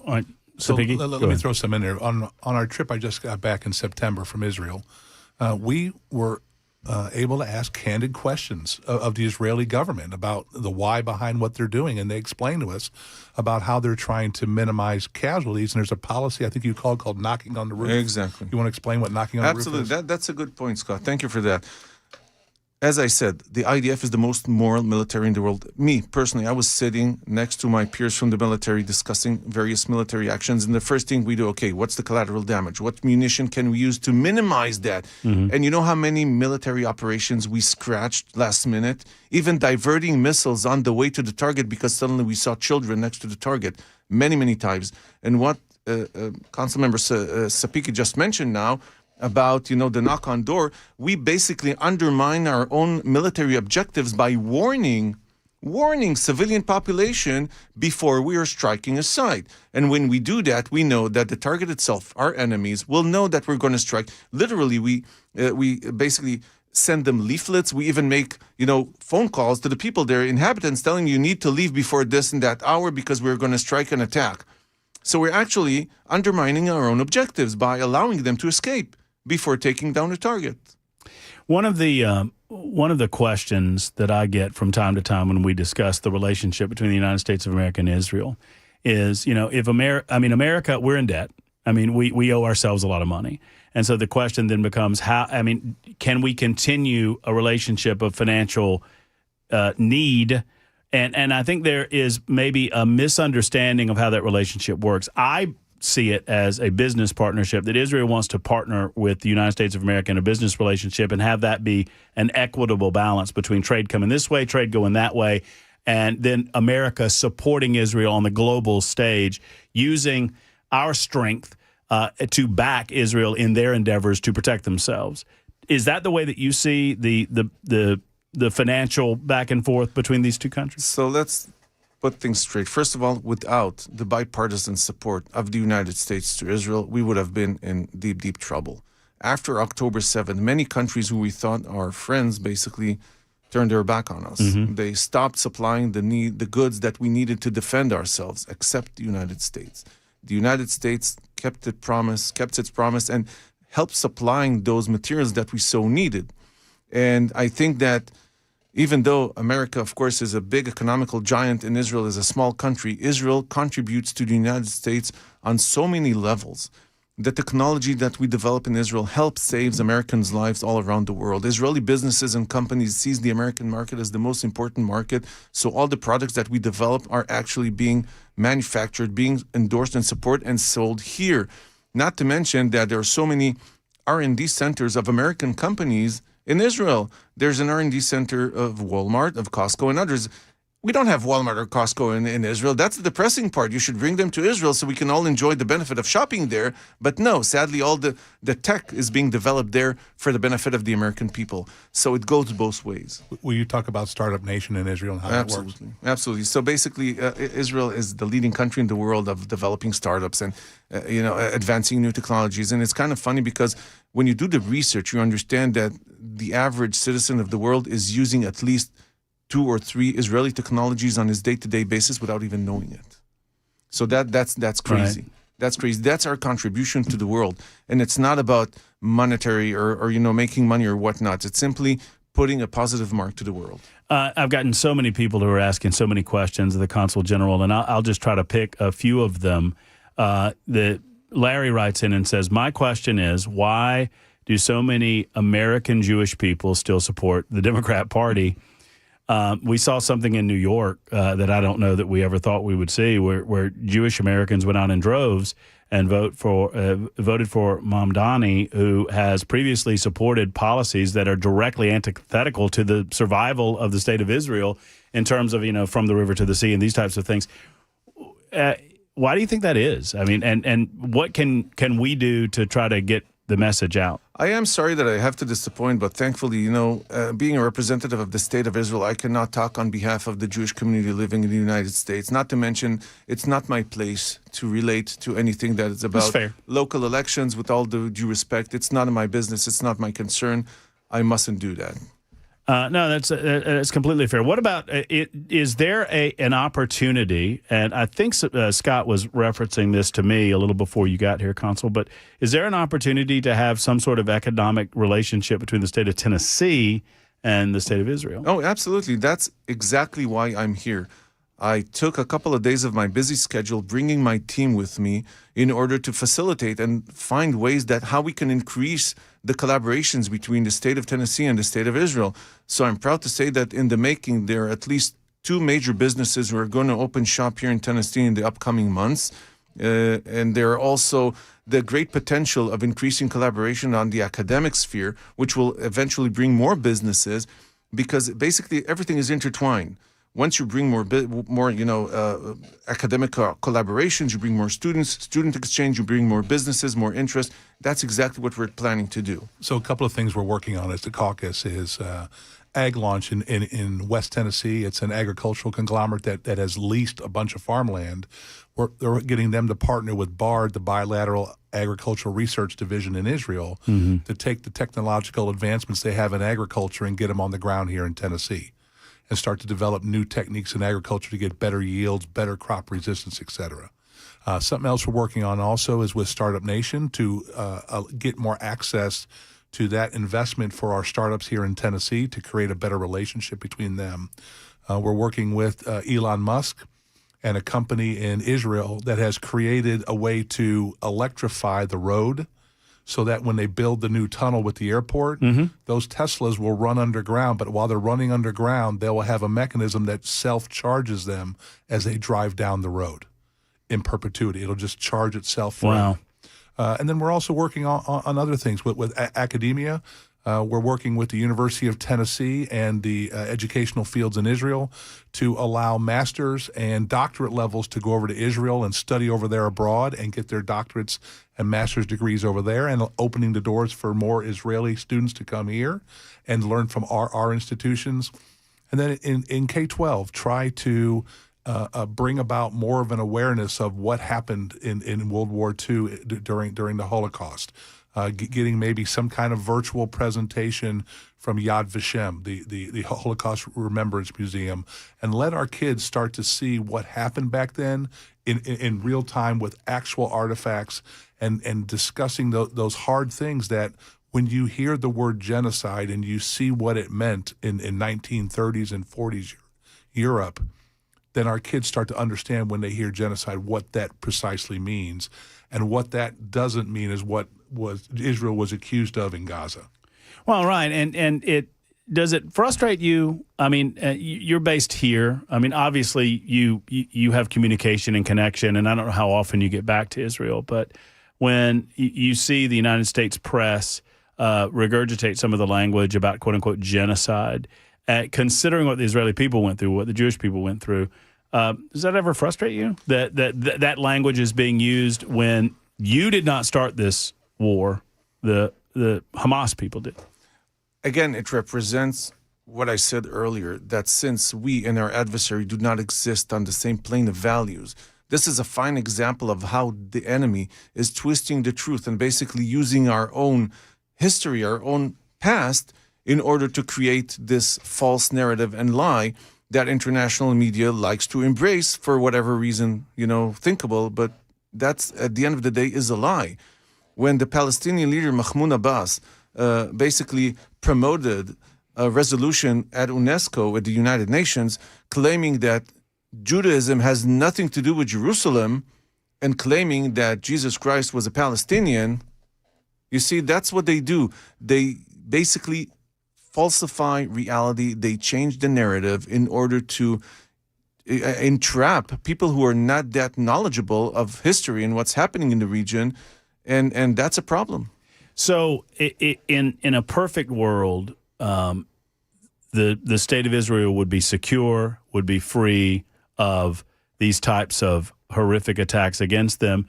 Do you have an issue with a free Palestine, if you will, or a free area where those people can live in peace so long as they are not? Let me tell you something. Palestine should be free. And definitely they should be free from their tyrannical leaders, because historically speaking, the Palestinian people are victims. They're victims of their own leadership.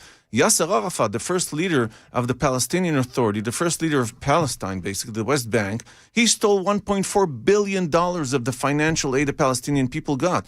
Where does his wife and daughter live? You know that? They live in France. They enjoy that money. He's dead. The Palestinian people are poor, miserable, because of their leaders. Of course, there's a room for everyone And don't forget that Israel did accept the original partition plan by the United Nations in 1947. A special committee decided that the land itself should be divided into two countries, one for Israel, the Jewish nation, one for Palestinians. We said yes.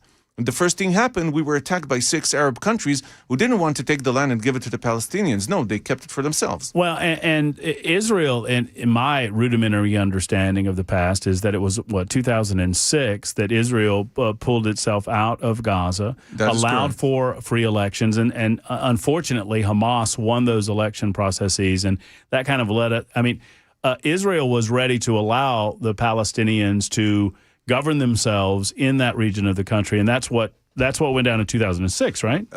You go even before that, 1994, the Oslo Accords, the first time that Israel recognized the Palestinians' right for their own piece of land. We signed an agreement basically giving the Palestinians a certain level of autonomy until they would prove themselves worthy enough to be completely autonomous, because until then, they were committing atrocities, murdering innocent in Israeli women and children. Even to this day, the Palestinian Authority is paying, we call it pay for slay. They're paying money to encourage Palestinians to go out and murder innocent Israelis. So and it's atrocious. There's like a table where you see that if you lose an arm or a leg as a Palestinian terrorist, you're getting more money. And if you're dead, your family will get the money. They're encouraging them to kill. So yes, in the past we did given the opportunity, and in 2005, sorry, not 2006, 2005, we disengaged from the Gaza Strip. Prime Minister Ariel Sharon at the time, he was a hawkish individual, and he was asked, why are you doing this? He said, because we need to give them a chance. We did what we could. We disengaged from the Gaza Strip, went back to the 1967 international border as it was recognized by the UN. We gave them everything back. We tore down settlements. We tore down houses of Israelis living there, brought them back into Israel. We left infrastructure worth millions of dollars for their economy so they can build an economy. Now, the first thing the Hamas did, tore down everything, destroyed everything again, because, as I said, they know exactly what makes you tick. You love the underdog. They wanted to perpetuate the poor status of the Palestinian people living there. And just to clarify, when you withdrew from Gaza, you also dug up your dead. Oh, yeah, absolutely. Dug up all the cemeteries. This one thing, and being over there in September, we were able to tour the Mediterranean side of Israel. And when you see Ashkelon, when you see Jaffa, when you see Tel Aviv, that's what Gaza could be and was supposed to be. And sitting there on the Mediterranean, probably some of the most expensive real estate in the world, of what the opportunity the Palestinians had, but because of the election they had, all that money was stolen from investment. To what Gaza could be a jewel of the Mediterranean of foreign investment and freedom, we have to figure out a way to get Hamas out of Gaza so that people can self-govern themselves in a way to provide peace to the region. What is your hope for that region moving down the road in the final minute or two that we have? And what is your hope, Consul General, for the relationship between Israel and the United States, specifically the Southeast and in Tennessee? So first of all, the relationship between Israel and the United States is extremely important for both of us. Because at the end of the day, a strong Israel means a strong America, and a strong America means a strong Israel. And we need the strong bipartisan support of the United States for the survivability and for the flourishment and success of Israel as the only democratic bastion in the Middle East. In regards of the Palestinians, I hope that the Palestinians will be brave enough to raise a new generations of leadership that will be willing to take the necessary steps and willing to extend their hand in peace and shake our hand, because our hand was always extended in peace to our neighbors, and they were the only ones refusing, to have peace with us. And we had so many opportunities in the past. People forget that. We had so many opportunities, and they always said no. It's been an incredible hour. Scott, thank you for bringing on the Consul General. Consul, thank you for stopping by. Thank you for being in Nashville. And enjoy yourself. Have a great time here. We appreciate the time that you've spent on the radio show with us. Thank you very much. We'll be back in just a moment. A couple of hours to go. It's the Matt Murphy Show on Super Talk.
Good afternoon. We are coming up on 2 minutes past 5 p.m. I'm Jay Harper with your top stories, a full forecast, and a very active traffic report coming up.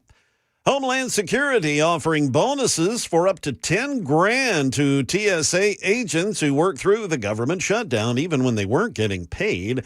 As airports return to regular operations, the flight delays and cancellations could take some time to clear up. Here's ABC's Sam Sweeney with more on clearing the backlog of travelers. You have that restriction from the FAA and the Department of Transportation that is still in place, capping flights at 40 airports, reducing it by 6%. They're not going to remove that 6% cap until they are confident that all of the air traffic controllers have returned to work and that the system can handle all of the additional traffic. Once that is secured, then they will tell the airlines that they can schedule their flights, but that'll take a couple of days. The White House has focused on affordability since Republican election losses in New Jersey and Virginia.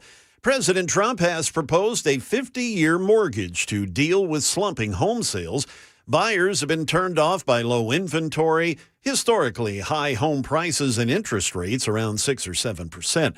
ABC's Elizabeth Schulze says the president is also proposing a 15-year car loan. Car loans are a little bit tricky because we have seen that car prices have been so high, and that's meant that people are buying used cars, so then used car prices go up. Similar math there, though. Ultimately, if you're in debt for longer, you're going to pay more interest. Might make it shorter, might make it cheaper in the short term, maybe not in the long term. Back here in Middle Tennessee, a school district is investigating hazing allegations against a school's boys basketball team. Overton County Schools is investigating reports of hazing involving members of the Livingston Academy boys basketball team. The boys team has been suspended as the investigation continues. The school system reporting that it is following all required procedures under federal Title IX regulations regarding the allegations of hazing. That's the latest news. Traffic and weather are next. I'm Jay Harper, WTN News.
Up in Sumner County, actually the White House area, 65 southbound near exit 104, there is a car on fire and the right lane is blocked. Also still have the police directing traffic on 24 westbound at the Briley Parkway exit. We had a serious crash there earlier. The interstate still shut down. The police are diverting traffic over to Briley Parkway. Traffic backed up all the way to Bell Road. 440 eastbound just past the Nolensville Pike exit. There's a wreck there. We also have a crash down in Williamson County, 65 northbound before Concord Road. 40 westbound, the off-ramp to Donaldson Pike partially blocked near the airport due to a crash.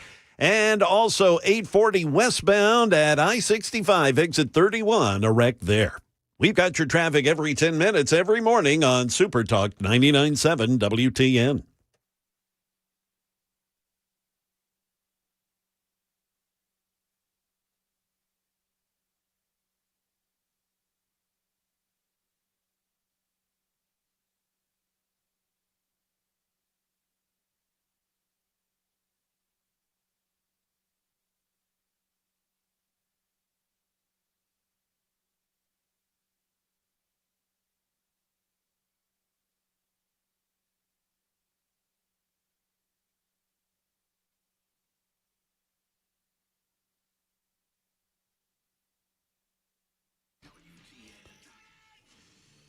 Super Talk 99.7 WTN. My name is Matt Murphy. This is the Matt Murphy Radio Show. Thank you for being with us. It is almost 8 minutes after 5 o'clock. I appreciate our guest for the better part of the hour, last hour. That is the Consul General of the Southeast. Oh, well, I should say it right. The Consul General from Israel, or for Israel, for the Southeast United States of America. His name was Etan Weiss. And he joined us for the better part of the hour. Thanks to Representative Scott Spiggy, who had him in studio with us, facilitated that get-together. Obviously, I am a supporter of Israel. I support the Jewish people. I do not believe that we need necessarily to support them with our money. And I believe that our money is best spent at home. I hold those two positions simultaneous, and I do not believe that they are mutually exclusive positions. Now, obviously, the Consul General has a slightly different position about the importance of Israel with regard to the United States of America and vice versa, and he's entitled to his as well, and you are entitled to yours. 615-737-9986 if you'd like to comment. 615-737-9986. Simple as this. I do not believe that Israel is the aggressor state in the Middle East. I believe that the aggressors in the Middle East are largely radical Muslims who would like to wipe the state of Israel and, by extension, the Jewish people from the face of the earth.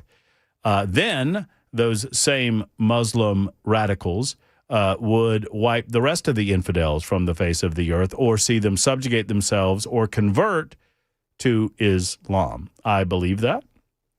That is my position on it. And so as a friend in the Middle East goes, we will not have a better friend, in my opinion, than Israel. That does not necessarily mean that we should empty our piggy banks.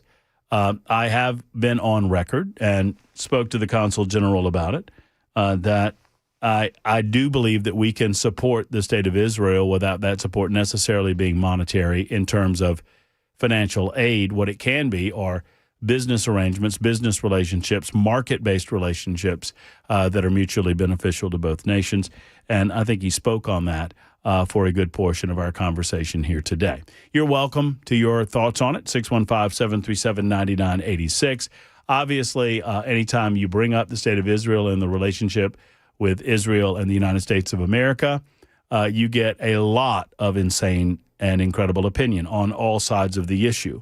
Some suggest that we should open up our wallets and piggy banks because Israel is the only thing keeping America from the radical Islamic nature of many of the countries over there. On the other side of it, people think that we should dissolve any and all relationships with Israel, that we should dissolve all of our financial relationships with the state of Israel, and that we should basically leave Israel to their own devices in the Middle East. Ignoring the religious and historic cultural significance of that region of the world, I think is short-sighted, but I understand that that's a position that many people have.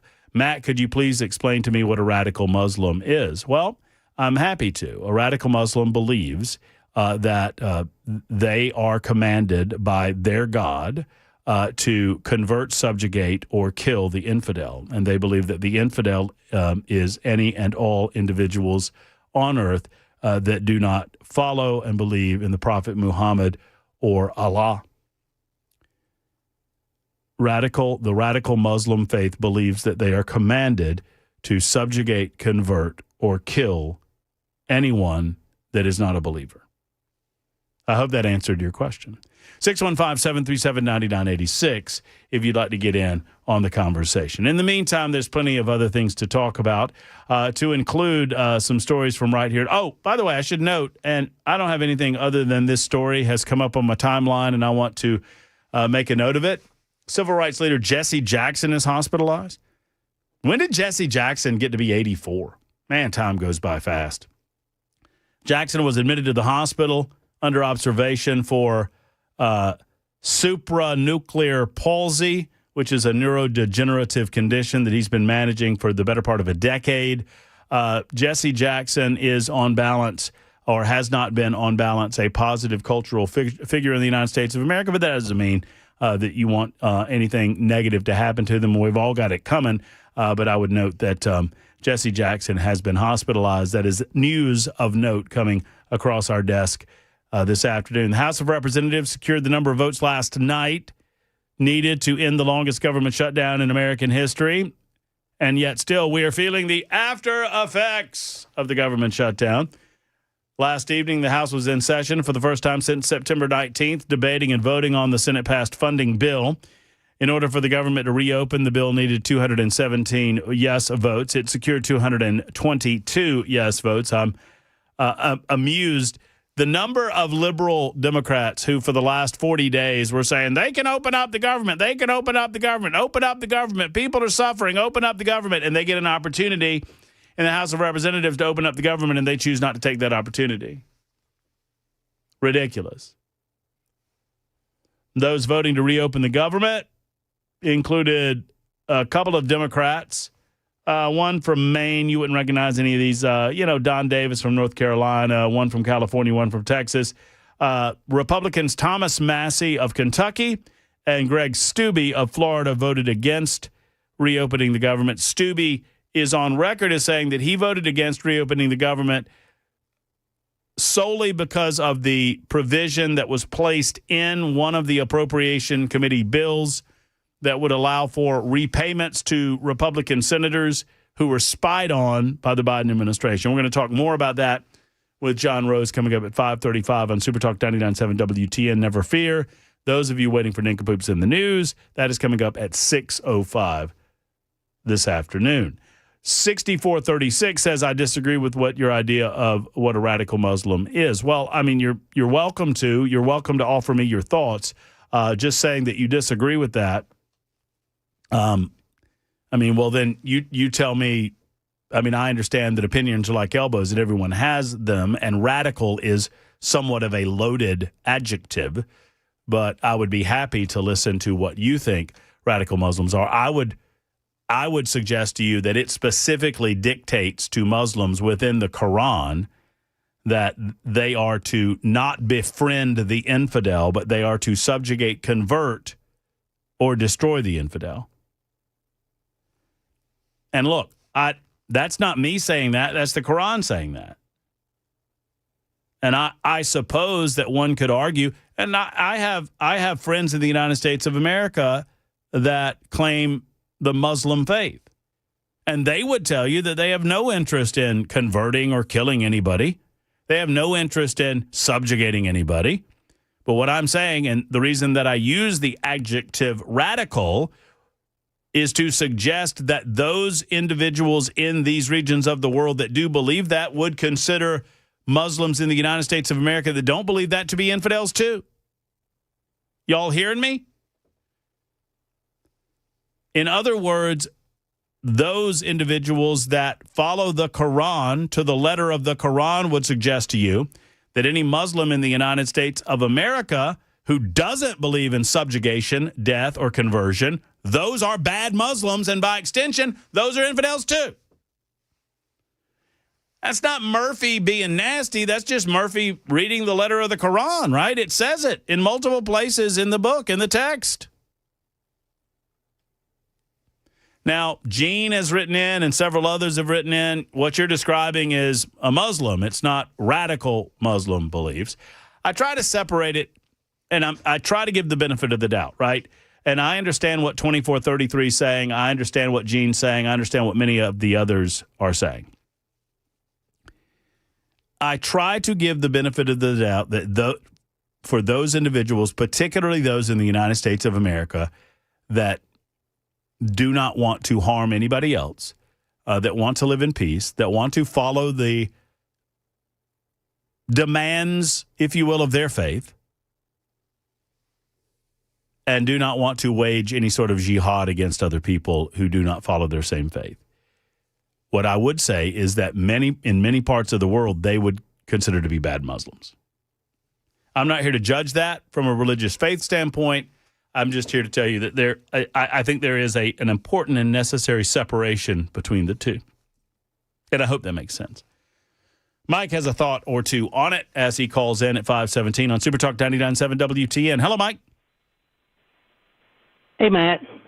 Just to talk about your radicalism, I would think that the regular Muslim that we see out on the streets that are our neighbors are the radical ones, right? Because the Muslims you speak of are obeying their teachings, are obeying the Quran, which the ones that we live in, our neighbors, the nice ones, are the radical ones because they are disobeying the Quran. They are disobeying their religion. Is that clear? Does that make sense? Yeah, I mean, sure. I mean, yeah, I think I think we're in a lot of ways saying the same thing in different ways. But I understand fully. Mm-hmm. I understand fully what you're saying. Yeah. Okay, just wanted to make that difference. Thank you, sir. Appreciate you. And look, so long as individuals are not violating the rights of other people in the United States of America, right? So here's what I would say: that's up to the people in the Muslim faith to figure out who's radical and who's not, who's right regarding the tenets of their faith and who's not.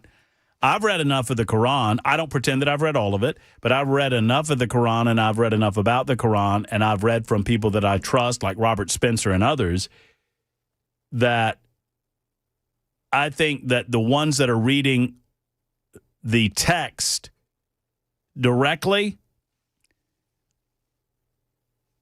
they are ones that ultimately design themselves to convert, subjugate, etc. However, what I want to make sure we don't do is become radicalized in how we approach people of the Muslim faith in the United States of America. Once again, that's for them to figure out who's radical and who's not radical or whatever. If you live in the United States of America, if you're an American citizen and you practice the Muslim faith and you don't in any way push back against my rights as an individual to practice my faith, I have no problem with you. What I have a problem with is you bringing cultural aspects of places that you came from and expect that America is going to alter how we do our business to comport to your religious or cultural faith, religious faith or culture in such a way that denies me rights. And we're seeing some of that around the country. We're seeing that in places like Dearborn, Michigan, and other places where people of the Muslim faith have come in. They've not assimilated themselves to our culture. They've not assimilated themselves to our society. They have no interest in doing so. And sadly, they are radical in their approach to how they wish to govern those local communities. And they take a majority within the local communities over on city councils and whatnot. And they begin, in my opinion, perverting the law in favor of the Muslim faith against the rights of people of other faiths or of no faith. And I don't believe that's right. And we need to march against it, the cultural misappropriation in communities that find majority Muslim voting populations. Does that make sense? 21 after the hour, Super Talk 99.7 WTN. More of your calls and thoughts coming up next.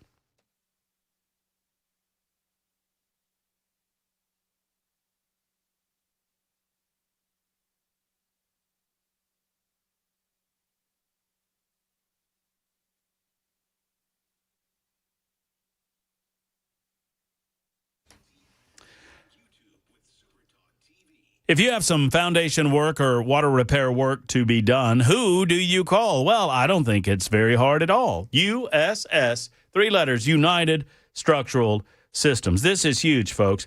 USS is based right here in Middle Tennessee. They're members of our community. They've been in business for over 30 years now. And this is who you want doing the repair work. This is who you call if you ever need a repair work done in your home. Your foundation means everything to you, right? So if you have concrete repair that needs to be done, foundation repair, or waterproofing work, let's call the best. Let's call USS. Homeowners have trusted them since 1994. They have thousands and thousands of testimonials at their disposal and over 30,000 satisfied residential customers. You heard me correctly. Over 30,000 satisfied residential customers. At USS, they've been keeping homes stable and dry since 1994. Let's give them a call if you need them. They'll come out. They're problem solvers. 615-488-7855, 488-7855, or online at USSTN.com.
It's open enrollment season, and Obamacare, sadly, is at it again. But I've got good news.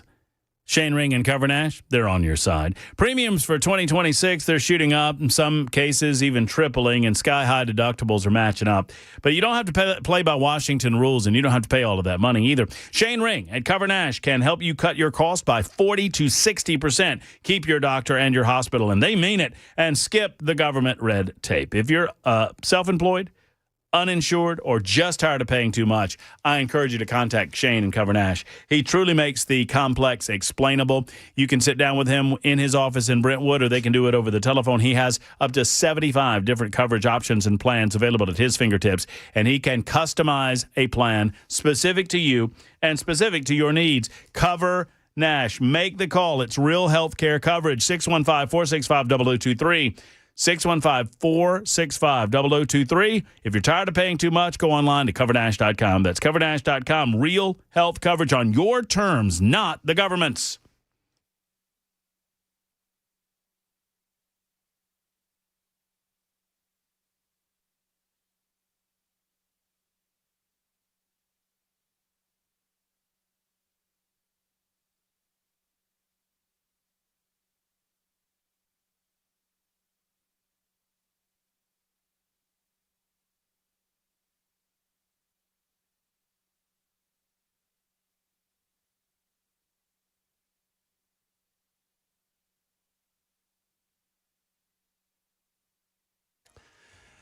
The First Lady in a rare appearance with the President in an executive order ceremony today. We'll tell you why. There's a huge vehicle recall that you may want to hear about, and it has not been a good day for travel in the Clarksville area.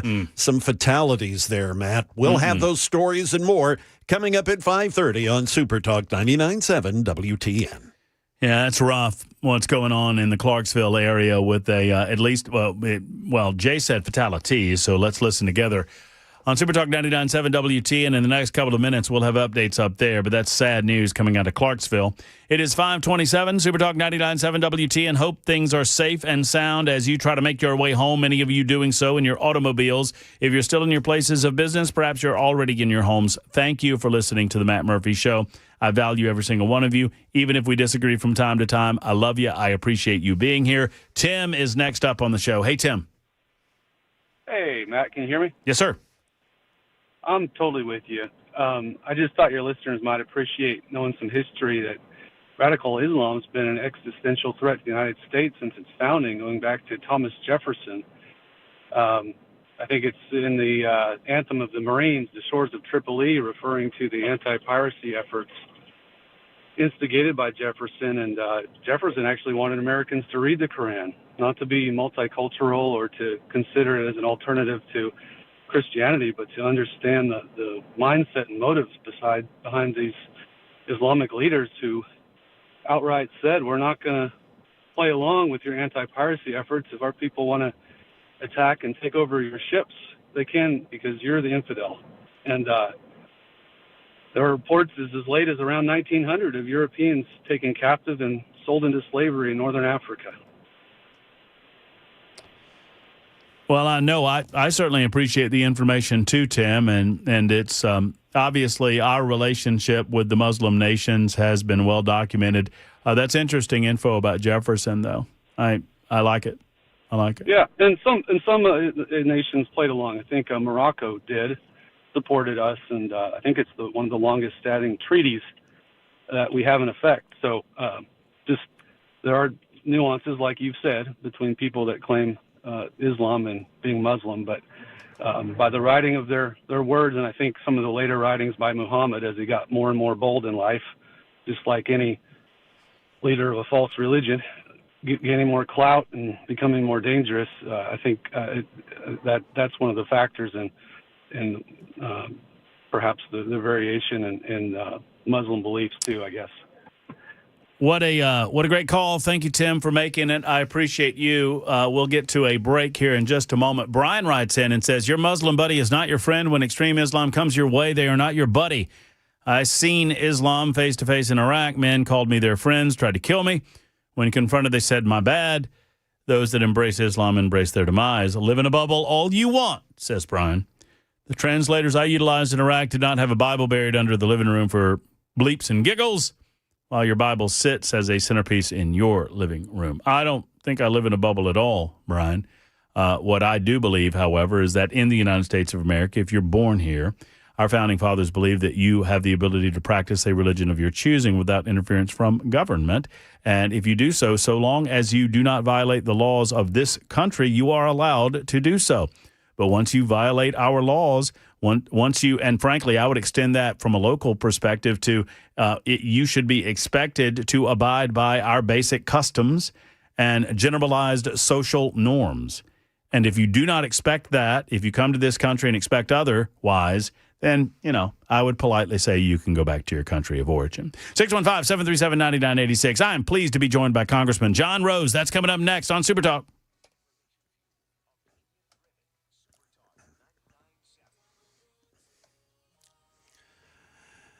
Good afternoon, 5:31. I'm Jay Harper with your top stories. A full forecast and another traffic report are coming up. President Trump and First Lady Melania both signed an executive order today that the White House says will help foster children attend school and gain employment as they transition out of the foster care program. The order is tied to the First Lady's program, the Be Best program, which aims to create pathways for foster youth in both the public and private sector. The president also says that corporations are involved. Great American companies and institutions will be signing a pledge to invest in teaching, training, and mentoring America's youth who are transitioning out of the foster care system. This will help provide jobs, education, and personal development opportunities to fantastic young people who truly need and deserve them, and they're going to get them. If you own a late model Toyota, you may want to listen up. Here's Alex Stone. Toyota is recalling certain 2022 to 2024 Tundra, Lexus RX, and GX models equipped with a certain type of engine, as debris from the manufacturing process may contaminate the engine and cause the main bearings to fail. It could result in an engine stall or a loss of drive power. The recall says at higher speeds, it could increase the risk of a crash. A remedy has not yet been developed, and Toyota says a repair will be available when a fix is determined. Owners will be mailed letters and then mailed again once there's a fix. Back here in Middle Tennessee, the Clarksville Police Department and the Tennessee Highway Patrol, they continue to investigate a deadly crash off of I-24 West in Montgomery County early this morning. The State Department of Transportation reported the crash at about 5:30. Clarksville police said the vehicle lost control and plunged into the river near mile marker 9. I-24 West was closed for several hours. At that time, traffic was diverted off the interstate onto Highway 76. That's at exit 11. Another deadly crash was reported in Clarksville this morning. It happened on Ashley City Road.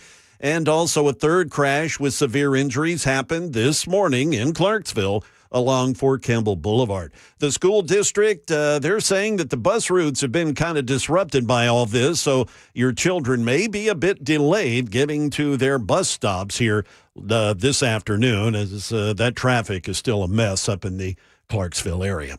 That's the latest news. We'll have a weather report and traffic for the entire area coming up. I'm Jay Harper, WTN News.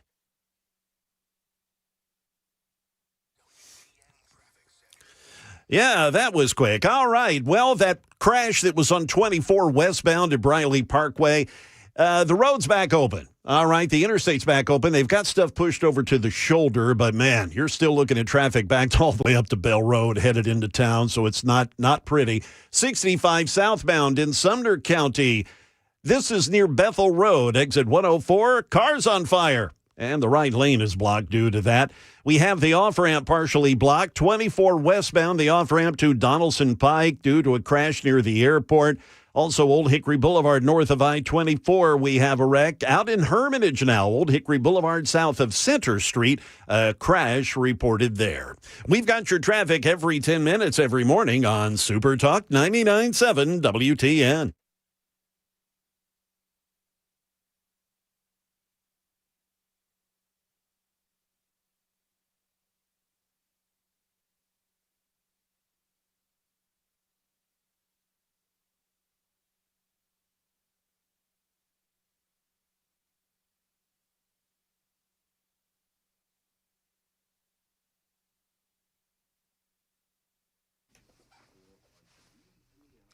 Some call it the Belly Buster Special. Others call it the Murph. But you need to make the call to Contours LLC right now before we get any closer to Thanksgiving, any closer to Christmas, and go ahead and schedule your initial appointment, a $99 first-time special. And when you walk through the doors at Contours LLC, they guarantee that you will lose over 2 inches in your midsection, first treatment, or that first treatment is at no cost to you.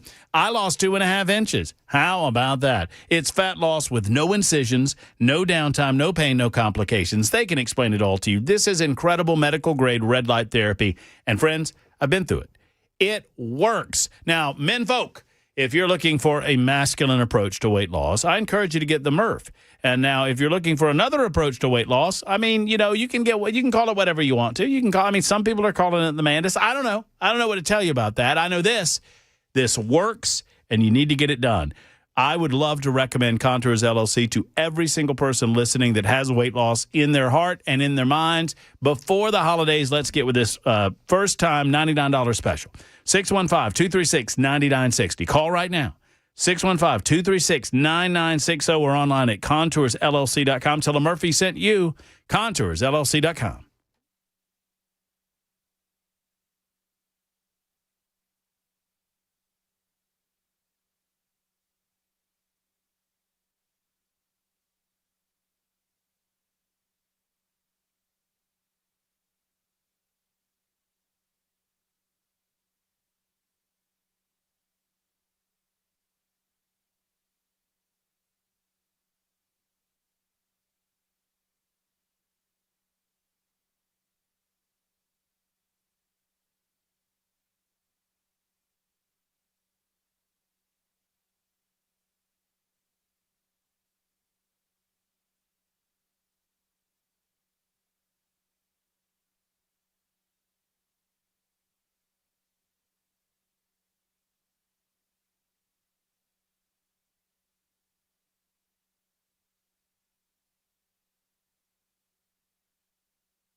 Hi, friends. Matt Murphy for Efficient Heating and Cooling. Jeff Eddy and his team, they're ready to go out to your home to help you deal with the next cold snap that's coming along. Look, it's not warm outside now, but that cold snap that we just experienced, maybe it woke you up to the fact that winter time is right around the corner and it's going to get a lot colder before it gets any hotter around here. Now's the time to go ahead and schedule that winter maintenance. Still plenty of time and plenty of reason to do so. The best way to avoid costly repairs and breakdowns during the winter season is to get yourself maintenance with Efficient Heating and Cooling. And they have the best deal around. With Efficient, you will never pay over $125 for a maintenance call to your home, whether you have 2, 3, or even more units. That's it. And oftentimes it's much less than that. The savings then begin to stack up because when you maintenance your unit, your heating bills go down because you're running more efficiently. Plus, you don't have to worry about dust, dander, and the ductwork and whatnot that might negatively impact the health of your home. If you do find yourself in need of repair or need to address a breakdown, never you fear. Efficient does not charge overtime rates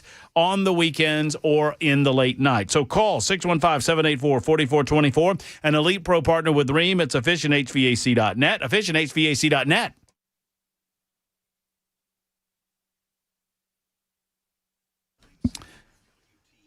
All right, we had the Consul General for the state of Israel, for the southeast region of the United States of America in studio in the 4 o'clock hour. And I think we finally caught up on breaks and whatnot. So I appreciate the patience of Congressman John Rose. Obviously, we appreciate John Rose and his representation for the state of Tennessee. As a congressman, he's also running for governor of the great state of Tennessee. And he joins us on the Matt Murphy Show this afternoon. John, always a pleasure to have you and good to have you back, sir. How are you? I'm good, Matt. Thanks for having me on the show. It's always good to be with you. Well, listen, John, I want to talk to you about reopening the government. I want to discuss all of that with you. But my friend, I love it when you get fiery, and I think you're a little bit fired up about this odd thing that happened with the reopening of the government. And I saw on your social media platforms you were speaking to it, and it has to do with this odd little arrangement that happened in the United States Senate regarding senators getting repayments of $500,000. Can you explain all of this to me and help me understand why it's so concerning to you?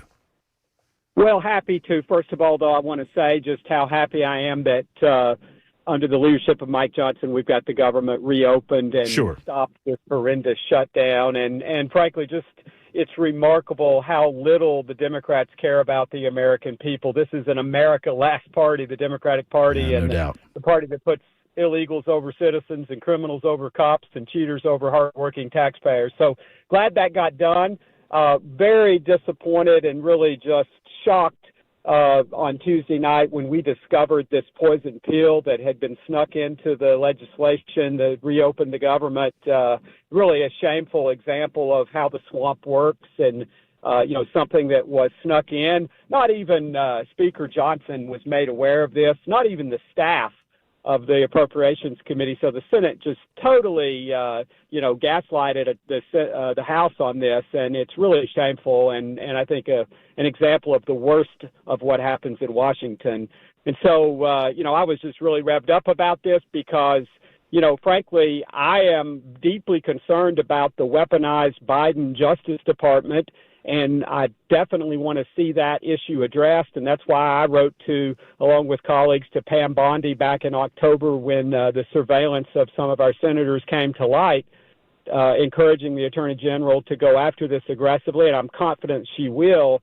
But two wrongs don't make a right. And for goodness sakes, there's no reason why this should lead to putting perhaps, $500,000 to several millions of dollars into the pockets of a handful of United States senators. And it really does just take your breath away when you realize what has happened here. Frankly, Matt, I was really inclined to vote against this, but I wanted to see the government reopened. And so I reached out to Speaker Johnson. He was livid about this. As you know, Speaker Johnson is as mild-mannered as they come in so many respects, as a great Christian man, but he was as mad as I've ever seen him about this. And so he assured me that he was with me on taking this on and promised that we will get this onto the House floor early next week and that he will do everything he can to get Leader Schumer to get Leader Thune to put this on the Senate floor quickly. And he even promised me that if necessary, he will attach this to must-pass legislation before the end of the year so that we can correct this really inexcusable wrong that was done as a part of reopening the government. Well, here's what I don't understand, Congressman, and maybe you can help me understand, or maybe you don't understand it either. So I get it, and I'm right there with you, that the Biden DOJ obviously weaponized itself and went after conservatives and Republicans alike. And we need to get to the root cause of that. We need to get to the bottom of it. We need to do what we can to make sure it never happens again. But I have no idea what that has to do with $500,000 payments. And that's the disconnect that I don't get. I understand if we want to try to get to the bottom of it, that's great. If we want to try to root out those that were involved in the wrongdoing, that's great. But what does that have to do with repayments of $500,000? It doesn't really make any sense to me. It doesn't make a bit of sense. You're exactly right. Punishing the American taxpayer and enriching a handful of senators doesn't solve the problem of a weaponized DOJ. And so you're exactly right. This just doesn't make sense. And so then that makes you have to question, what were their motives? Clearly the motives do not appear to be to deter future bad action, because this doesn't do that, at least not in any obvious direct way. All it does is punish the American taxpayers who've already had to endure this. And then when you consider all the other Americans, average everyday Americans who were victimized by the weaponized Biden DOJ, who got nothing here. They didn't even include the House member, my friend Representative Kelly from from Pennsylvania, who was also, surveilled, right? Or the president of the United States, for that matter, and they were all surveilled. And so, you've got a group of people who, frankly, are not, the kinds of folks who are not able to stand up for themselves. I mean, there's some of the most powerful people in the country who can go to the Senate floor and seek redress of their grievances there. They certainly, don't need this, and they certainly don't need millions of dollars put in their pockets. So it is really indefensible, and that's why I've been calling on, we can work to repeal this. You know that could be a heavy lift if the Senate is not cooperative. And so, we worry that whether we can get this across the finish line. Because of that, my friend Greg Steube from Florida ended up voting against the CR because he's just not convinced that we can get this done and correct this wrong. I ended up making the decision along with Chip Roy and others that, we needed to get the government reopened and that had to take priority. But at the end of the day, you have to ask the question. And so that's why I've called on the senators to repudiate any plans to try to cash in here. And they've been a little bit slow. Frankly, very proud of our junior senator, Bill Hagerty from Tennessee, who was quick to come out and say that he would not seek any damages. Some of the others, frankly, doubled down yesterday. I think we see a little bit of retrenchment today, and that's a good thing.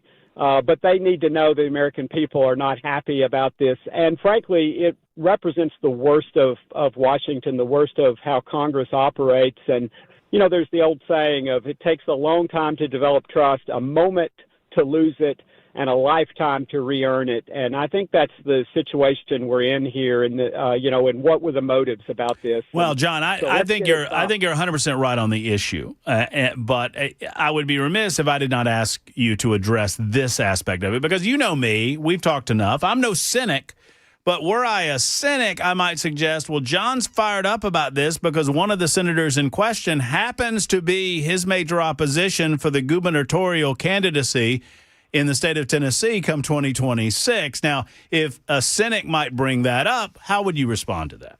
I'm talking obviously about Senator Blackburn. Sure, and if I was just running for office, I think that would be appropriate. But this is my job. This is my day job that I hired on to do for the next 2 years and through January 3rd of 2027. And, the people of the 6th District deserve aggressive, energetic representation. And I think this is just a classic example. And what really got me fired up is that I wanted to see the government reopened. And for goodness sakes, then to learn that I'm given this Hobson's choice of whether you reopen the government or whether you stop a bad action, that was handed to us by the Senate. And I think this is the same thing that has the Speaker fired up. I mean, he feels betrayed, frankly. He is very angry because no heads up at all. We had to discover this. And it then raises the question. I got this question earlier today of how do you know there's not something else like this in there? And that's a fair question, for goodness sakes. What if we miss something? And these bills are hard to read. You've read them before.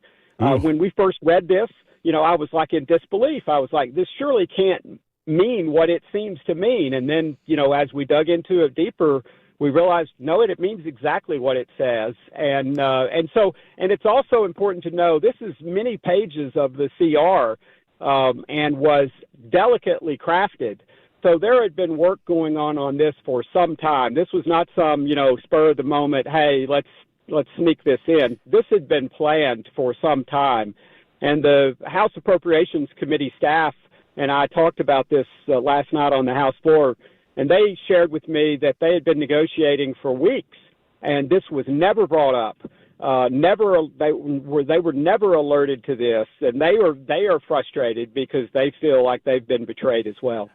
Congressman John Rose, our guest, talking about the continuing resolution, reopening the government, and some of the aspects of it that he referred to as a poison pill. By my count, as of about 2 hours ago, John, we have 5 senators of the 8 who have now indicated that they have no plans to pursue any of the compensation, to include Senator Marsha Blackburn. And she said, and I quote, this fight's not about money. It's about holding the left accountable for the worst weaponization of government in our nation's history. Went on to say that she would not that she has no interest in rather a monetary damages, but a declaratory judgment. I'll ask you directly, John. Do you believe, had you not raised this alarm, that she would have made that statement? I don't, because yesterday she issued a statement that she planned to sue. I mean, it's very direct. You can go look at it. Was reported in the press, and so I think only once it became clear, and I think this. Now I'll put my political hat on and say, sometimes I think folks stay in Washington too long and they lose their North Star about what will be acceptable. And I think this is an example of that. And so, I'm glad that she's made that declaration now. That was obvious yesterday. That was obvious over the weekend when the Senate snuck this in. And so, this should have been a very clear answer very quickly that I would not seek, I think any Tennessean would say, why should they get a windfall of millions of dollars potentially, and how will that deter this behavior? And I think that's the real question. If the goal was to deter bad behavior at the DOJ, then why not draft legislation that would do exactly that? Congressman John Rose is with us. Do we have any idea, and will you commit to us to try to get to the bottom if we don't, as to who put this in there? I mean, because no one's claiming that no one's taking credit for it, right? Because it's been exposed and it looks awful. And I don't know how you would justify these taxpayer-funded monetary payments. We want to expose the wrongdoing. We want to stop the wrongdoing. But these repayments are ridiculous, these punitive repayments.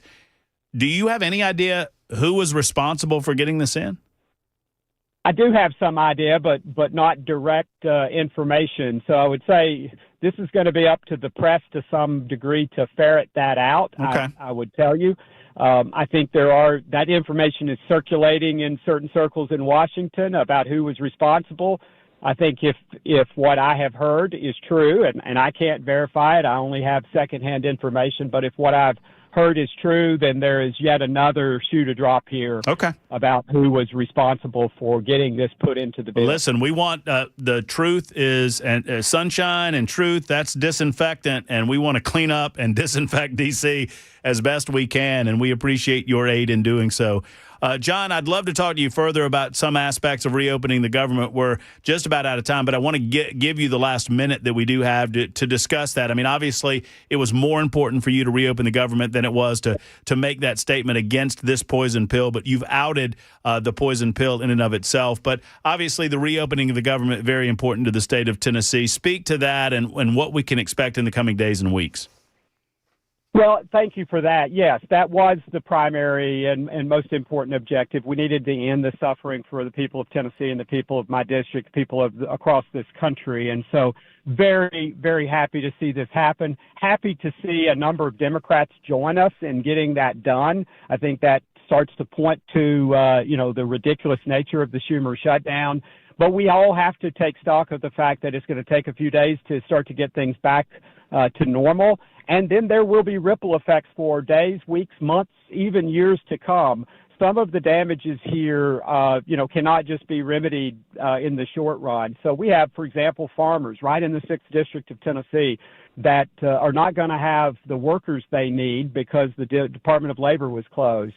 We have, seniors whose care may be interrupted for weeks.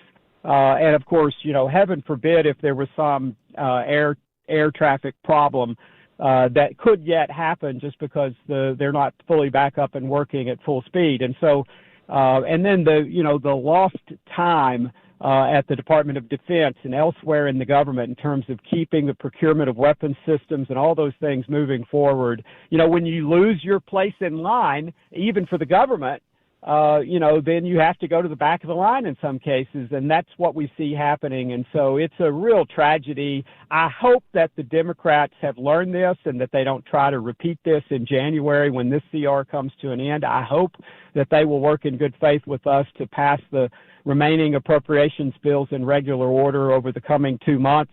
And I hope that even Republicans, because, we've had some Republicans who've called for shutdowns in the past, and frankly, Republicans have made the mistake of pursuing a shutdown.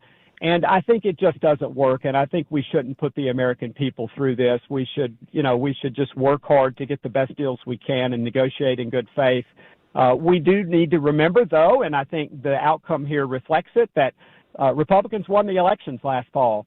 And so while we control the House and the Senate and the presidency, we don't have a filibuster-proof majority in the Senate, so that means we still have to negotiate. But the Democrats have to be sober about the fact that the American people wanted the solutions that Republicans had to offer. And I think they've gotten a real dose of seeing that Democrats, were willing to play games with the American people, and they were willing to put us in harm's way. Congressman, you know how much I enjoy the conversation. Listen, the next time you're in Nashville, you got to stop in studio. We need to spend an hour talking about hemp because I know how much you like talking about it.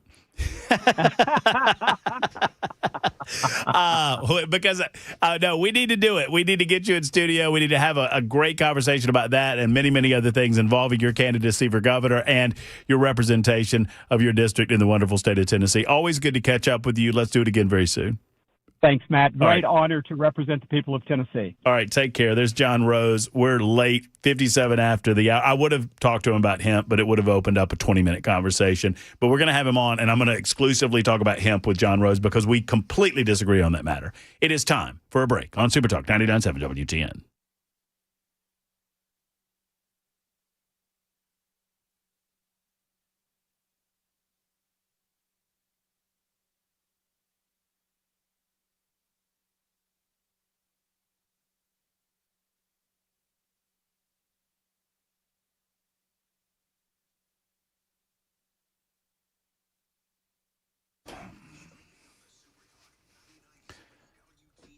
For some of us around these parts, it's happening. I'm looking at you, Jackson Williams. Your hair might be thinning a little bit. Crown disappearing. Maybe hair loss has you feeling like you're losing your identity. Well, I've got good news. It's an incredible yet simple one-day treatment that starts growing your own natural hair the very next day, and it's guaranteed to grow for life.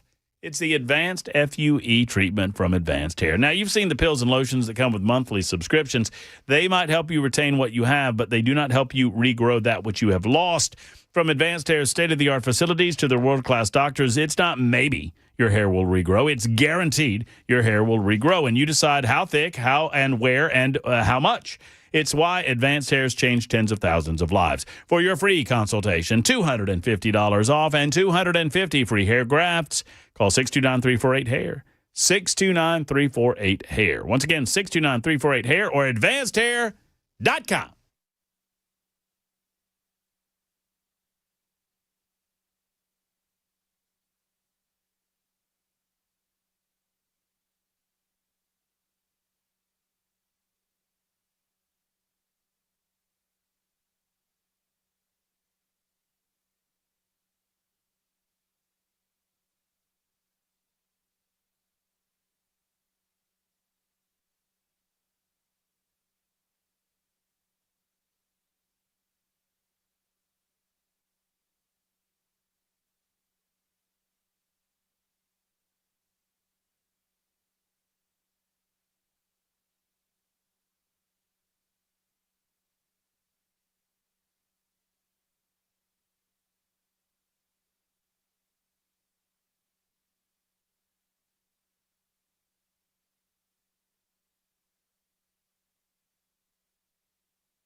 If you are in the medical field, for example, compliance is obviously critical. Did you know that at Alpha and Omega Computer Consultants, they don't just help you meet HIPAA standards, they guarantee you meet HIPAA standards. Their managed IT service ensures your systems are secure, your data protected, your compliance documented. If a breach ever does occur, you'll have a clean paper trail proving you did everything right, minimizing liability, protecting your reputation. In the financial world, same deal. Data security is incredibly important. It's everything. Partnering with a managed services provider, an IT provider like Alpha and Omega can protect your information and that of your clients. As a business owner, friends, your time is so valuable. Why would you waste time dealing with email, computer servers, computer systems, cybersecurity, or ransomware?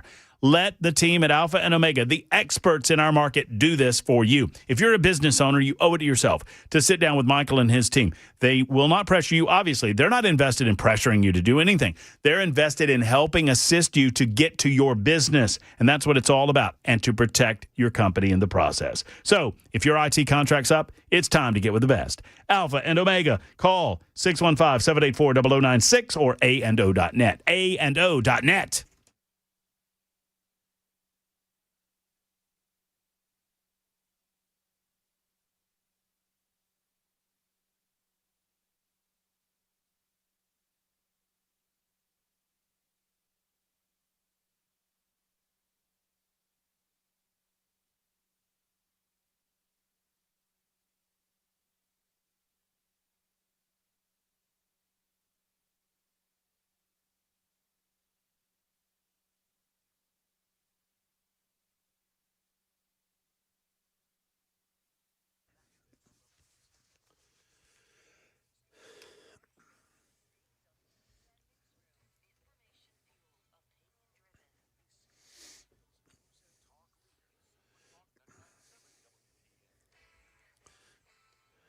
Good evening. It's 2 minutes past 6 p.m. I'm Jay Harper with your top stories. A weather forecast and an updated traffic report are on the way. A federal judge heard arguments today on whether President Trump's U.S. attorney in the Eastern District of Virginia was lawfully appointed to her role. Lindsay Halligan is the federal prosecutor who brought charges against former FBI Director James Comey and New York Attorney General Letitia James. They're challenging Halligan's appointment. Both Comey and James, they've denied any wrongdoing. ABC's Catherine Falders has more. Now there will be a hearing next week, specifically in the Comey matter, and that will be a hearing to hear the challenge from Comey's attorneys about the reasons why they think that the president and the Department of Justice have selectively and vindictively prosecuted Comey. I'm sure a lot of Trump's comments, his posts on Truth Social leading up to the indictment will come into play here. They're asking for a judge to dismiss the case because of that. Well, the government shutdown may be over, but you're still going to sit at some airports, perhaps. They're trying to make up for thousands of flights that have been canceled here lately. As of 5:30 Eastern Time today, FlightAware, they're saying that nearly 3,000 flight delays and over 1,000 cancellations are still going on. Now, Homeland Security Secretary Kristi Noem, she says the department's going to give TSA agents who work without pay through all that shutdown a bonus of up to $10,000. ABC's Jacqueline Lee, she reports. The FAA emergency 6% flight cancellation order remains in place. Website FlightAware says since last Friday, more than 11,000 flights were canceled, but one traveler beating the odds. Flown from Miami to D.C. 3 times in the past 3.5 weeks, and we had no cancellation in Miami. Got up here. Today, it's a 45-minute delay, but that's nothing compared to what a lot of people have been through. The flight cuts were implemented because of air traffic control staffing shortages. The 6% reductions are expected to remain in place until operations can return back to normal, which is expected to be in about a week. That's the latest news. An updated traffic report and a weather forecast are coming up. I'm Jay Harper, WTN News.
65 northbound and southbound down in Williamson County. It's pretty messed up. First of all, 65 northbound right after Cool Springs Boulevard. We've got a crash blocking the right two lanes. Also southbound near exit 67 on the other side of the interstate.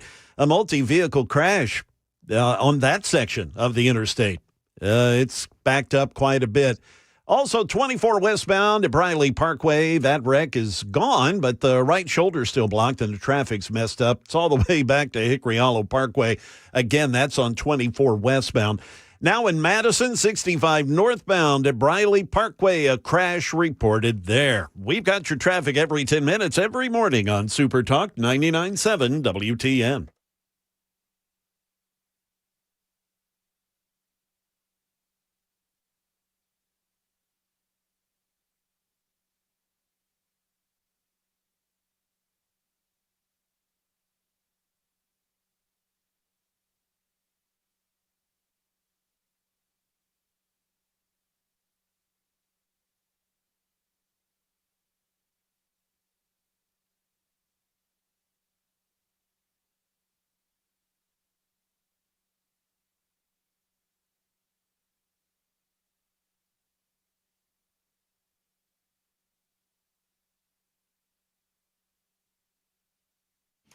Super Talk 99.7 WTN, hour number 4 of the Matt Murphy Show starts right now. Never you fear, all of you nincompoops in the news lovers.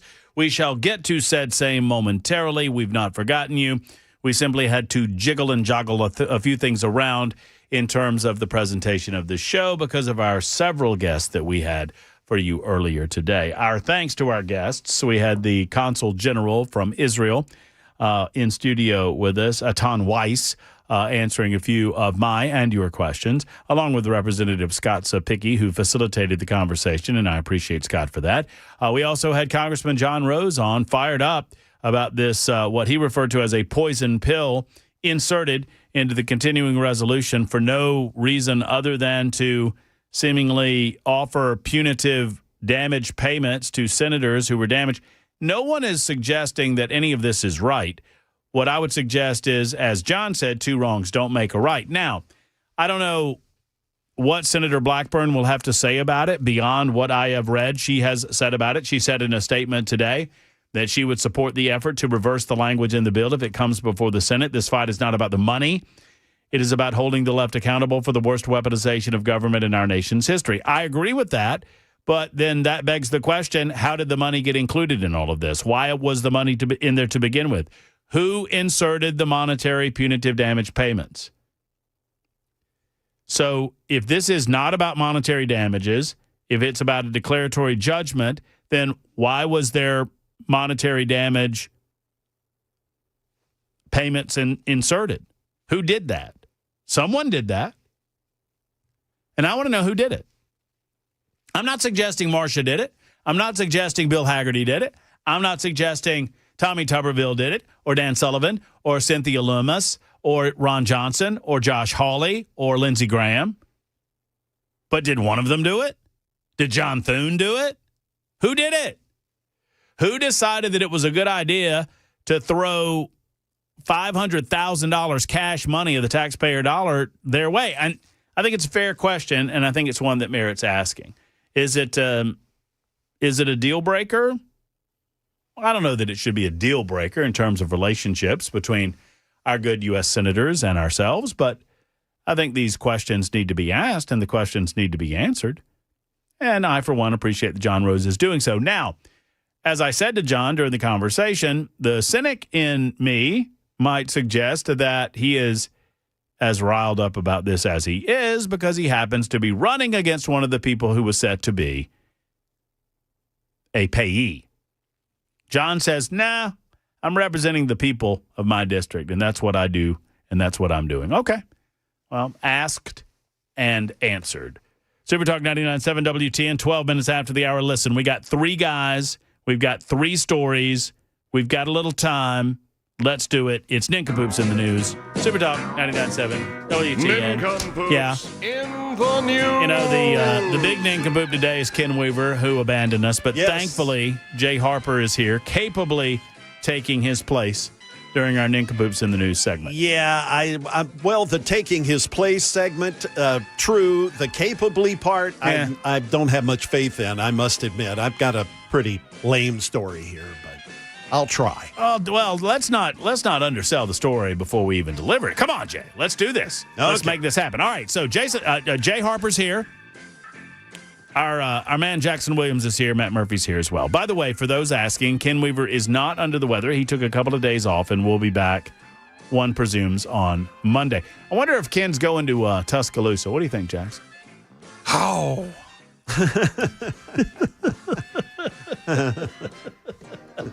What would he say if I said something about Oklahoma?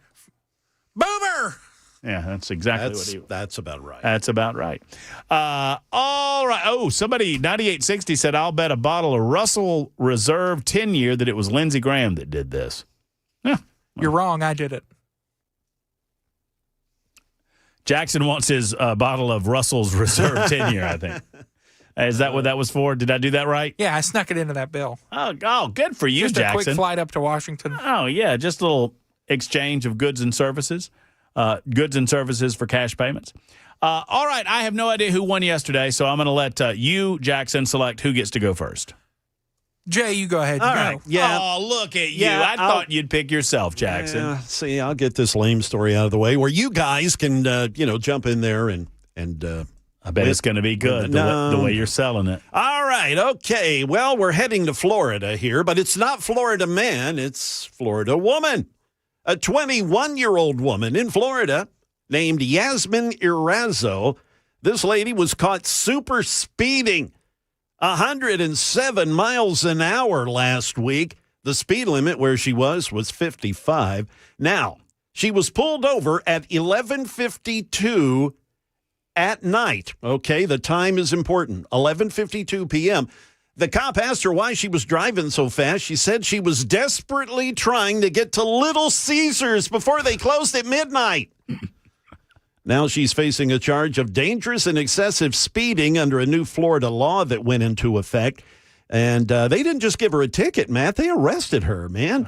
And they put her mugshot up on the...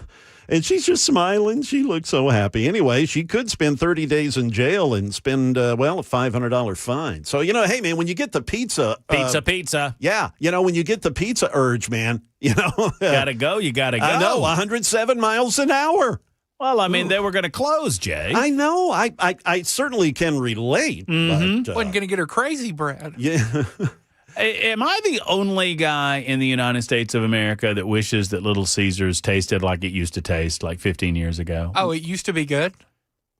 It's not. To me, it's not good now. Not as, yeah. I'm telling you, it used to get accused of being too doughy and not, quote unquote, done enough. And I absolutely loved it. Loved it. And I don't know why. And I think I'm the only guy in America that loved it because people would complain about it. Oh, no Little Caesars, and it was only a last resort. And It's then not even a good deal anymore. It used to be $5, right?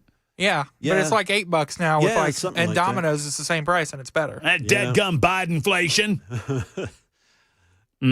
Well, when you got to get pizza, you got to get pizza. I can understand the sentiment. I do, too. All right, Jackson.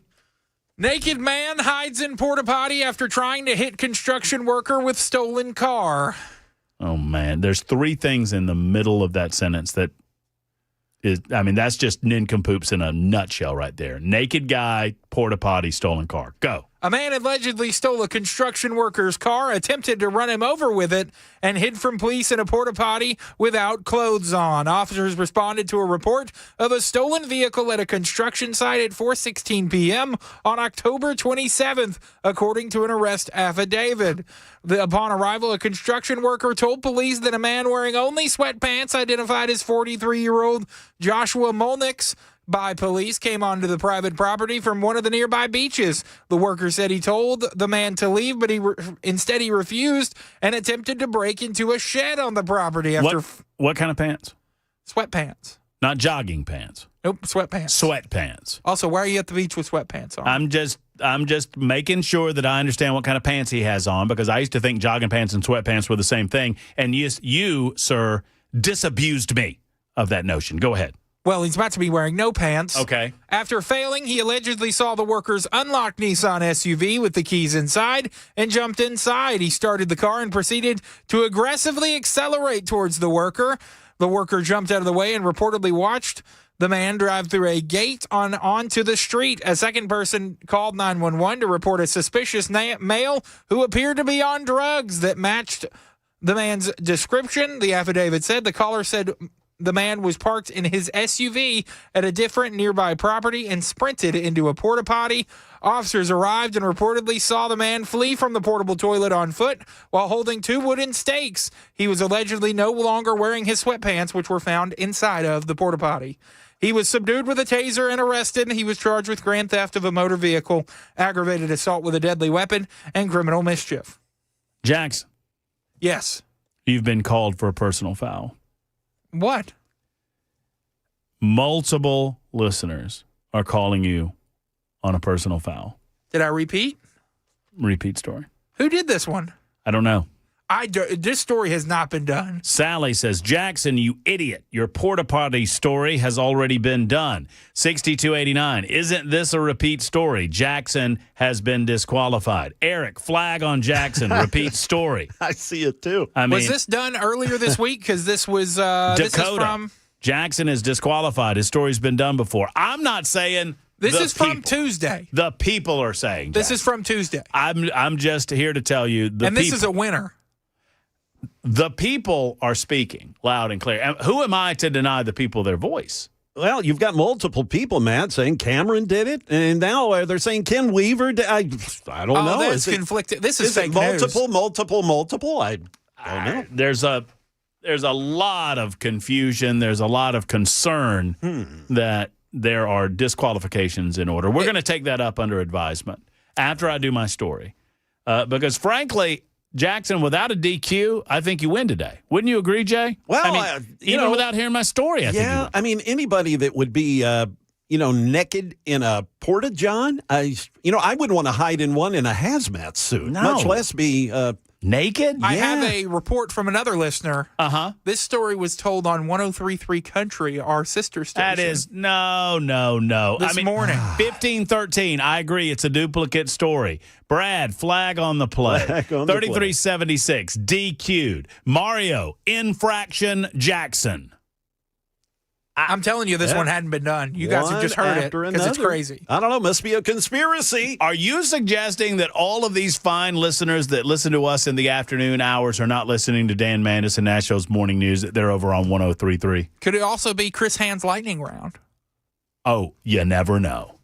Well, these folks say that it was during that. Let me just do my story. Go ahead. Let me just do my story. Berks County, Pennsylvania. Mine is simple, short, and sweet. It's not often that we select a four-legged creature as the nincompoop in the news, but today is that day. A man who is going to be okay, so this is not a death story, had to be rushed to the hospital after his dog accidentally shot him with a shotgun. The shooting happened late Tuesday night at around 11:13 in the p.m. Now, it's an incredibly specific time to suggest that this happened because when police arrived at the home, the man was out. They had to get him to the hospital as quickly as possible, and officials did not initially understand at all exactly how the man was shot. The shooting happened around Tuesday night at 11:13 in the evening at a home on the 300 block of State Street in Berks County, Pennsylvania. Officials said they were called to the shooting. It was unknown who the shooter was. Officers were headed to the scene. They were reportedly informed that a dog had jumped onto the owner's bed. Further investigation revealed the 53-year-old man had been cleaning his shotgun. Okay, why are you cleaning your shotgun in your bedroom on your bed at 11:13 at night? That's a little bit of a weird circumstance. One way or the other, they say that he set the gun down on the bed when a dog jumped up to the bed, onto the bed. Its paw got caught in the trigger and caused the gun to fire. The man, police confirmed, was taken to Reading Hospital, where he went into surgery for his injuries. His condition unknown, but he will survive the shooting. So the dog. Yes. I came so close to using this story. I saw this myself earlier this morning. And, this happened Reading, Pennsylvania. Jay, should I declare, in your opinion, and Jackson, you can chime in here too, despite the fact that you've got your lip pooched out for being DQ'd. Hey, I have a conspiracy theory. Well, hold on to your conspiracy It's the theory. chemtrails. Maybe, because the chemtrails are back. And you paid the listeners. Who's the nincompoop? Is the dog the nincompoop or the guy the nincompoop? What are you doing cleaning your gun at 11:13 at night in your bedroom on your soft bed? On your bed. Yeah. And why in the hell? I've cleaned many a shotgun. I've cleaned many a pistol. I've cleaned many a rifle. Why in the hell? What is the first thing, Jay Harper, that you do when you get ready to clean your gun? You make sure it is not loaded. Jay Harper for the win there, guys. I mean, I don't know what else to say. Bing, bing, bing. So I don't know who the nincompoop. Everybody involved is a nincompoop. The guy's the nincompoop. The dog's the nincompoop. Nincompoops all around. Jackson, your conspiracy theory, chemtrails? That's what you're going with? Or you paid the listeners. Somebody said, where do we claim our $20, Matt, for disqualifying Jackson? I don't know who cleans a loaded gun, but I know that there's a lot of people saying that I win. Several people saying that Jay wins. Not many people saying you win, Jackson, because it's an automatic. There's only one rule. One rule. One rule, Jackson. You know what the other rule is? What's the other rule? Go to break on time. I thought there was only one rule. One rule in Nincompoops in the News. Don't do a story that's already been done. And look at you. I know it had a porta potty involved. I know it was a naked guy, and you're attracted to those naked men stories. But it was a repeat. Jackson. It was not a repeat. Has officially been disqualified. It's 24 after the hour on Super Talk 99.7 WTN. Vote early, vote often.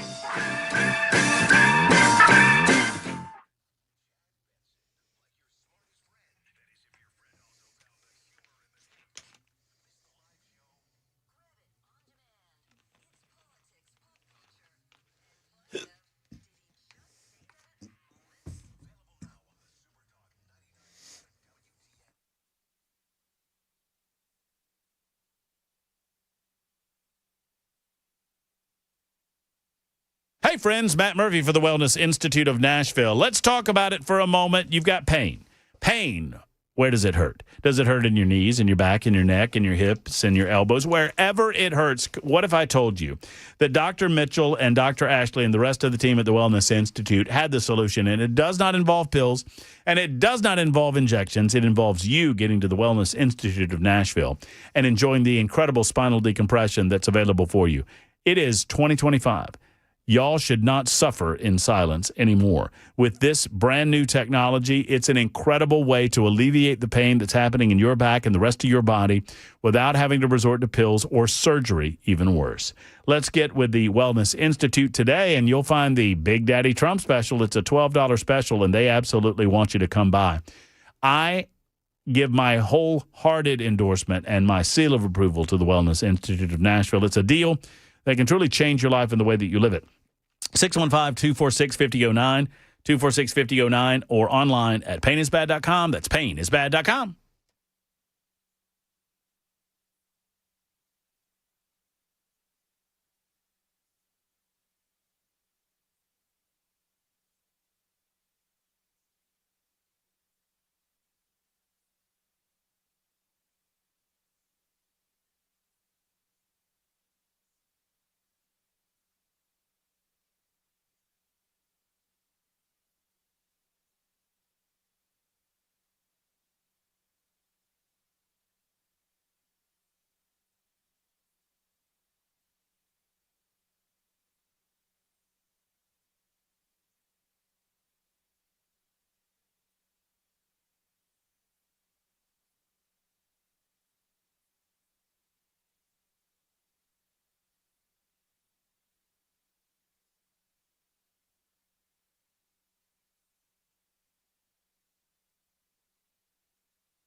The Trump administration, they're not happy about what's going on in California. I know there's a bunch of stuff they're not happy about in California, but we'll tell you about what they're suing over. Also, we'll have today's closing money news. That's coming up at the bottom of the hour. Super Talk 99.7 WTN. Super Talk 99.7 WTN. I ran a little hot and a little long. By the way, I forgot. I have forgotten the rules of my own show. There are actually two rules to Nincompoops in the News. Number one, do not reuse stories. Number two, nobody dies. So there are two. You got to vote, Jackson. Those are freedom fighters. Jackson gets a vote for solidarity, it said. That's good. You know what happens to freedom fighters? They get squished just like grape. Here comes the news. Super Talk 99.7 WTN.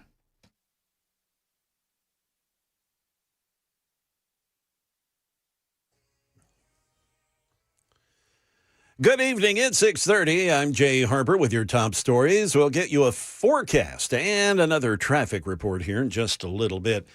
Well, as you've heard, I'm sure, Congress, they voted to reopen the government. The House passed a bill that provided funding at least until the end of January, but the Democrats' main demands that the tax credits from the Affordable Care Act be extended, they weren't included. 6 House Democrats sided with Republicans to get the bill passed.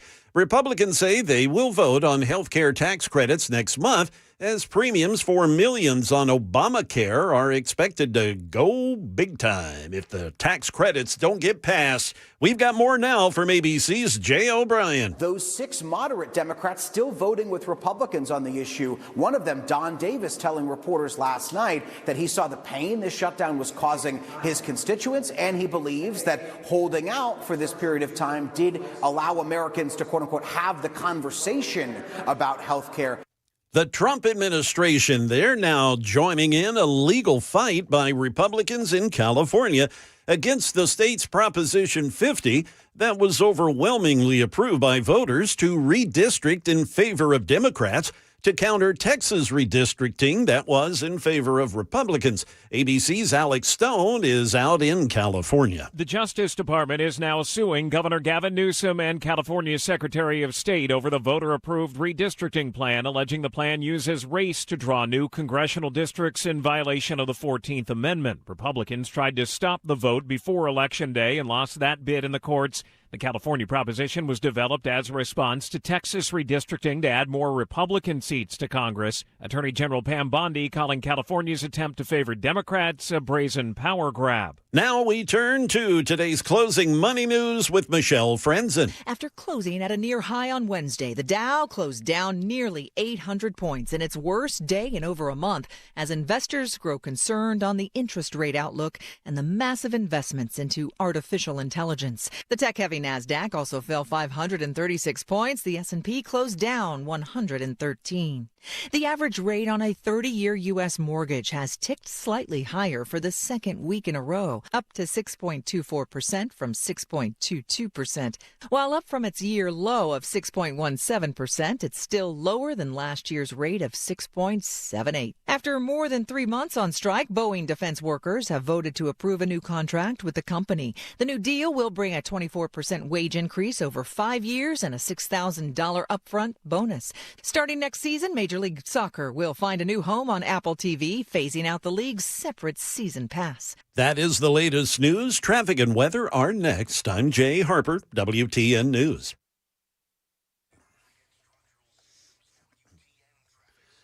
They don't even let me take a breath. All right, let's get to the traffic situation. We've got the right 2 lanes blocked due to a crash, 65 southbound right before McEwen Drive. 65 northbound after Cool Springs Boulevard. A crash is blocking the right shoulder now. They've moved it out of the roadway. Charlotte Pike east of White Bridge Pike, an injury crash. Also, Murfreesboro Pike east of Briley Parkway, a wreck reported there. And finally, Harding Place at Donaldson Pike, we've got another crash. We've got your traffic every 10 minutes every morning on Super Talk 99.7 WTN.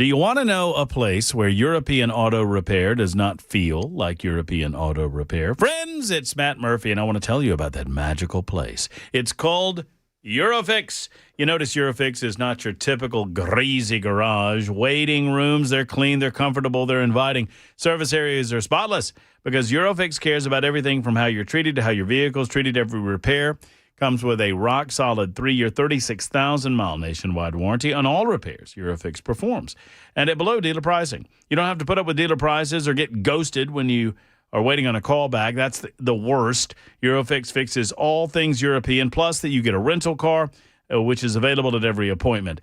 Locations in Nashville, Franklin, Belmead, Murfreesboro, and Mount Juliet. Call 844-EUROFIX, 844-EUROFIX, or visit online at myeurofix.com. That's myeurofix.com. Tell them Matt Murphy sent you to the one and only Eurofix.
Super Talk 99.7 WTN.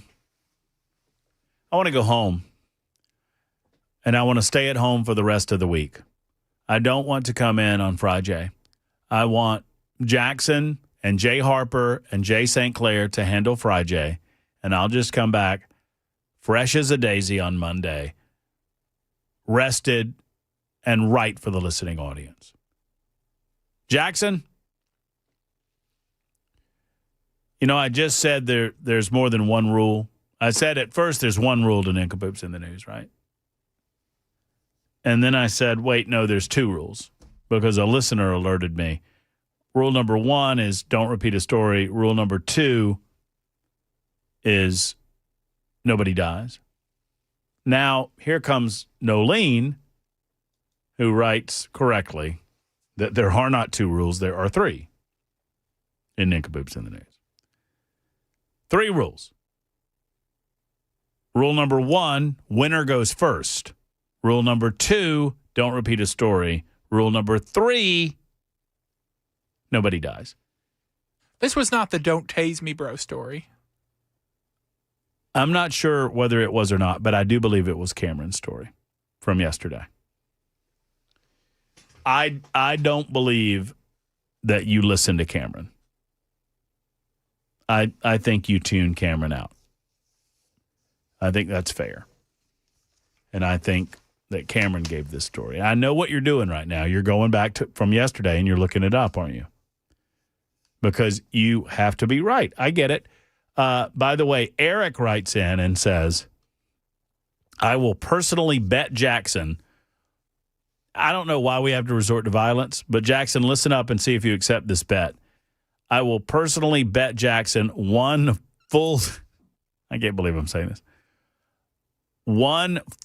strength slap that his story was a repeat.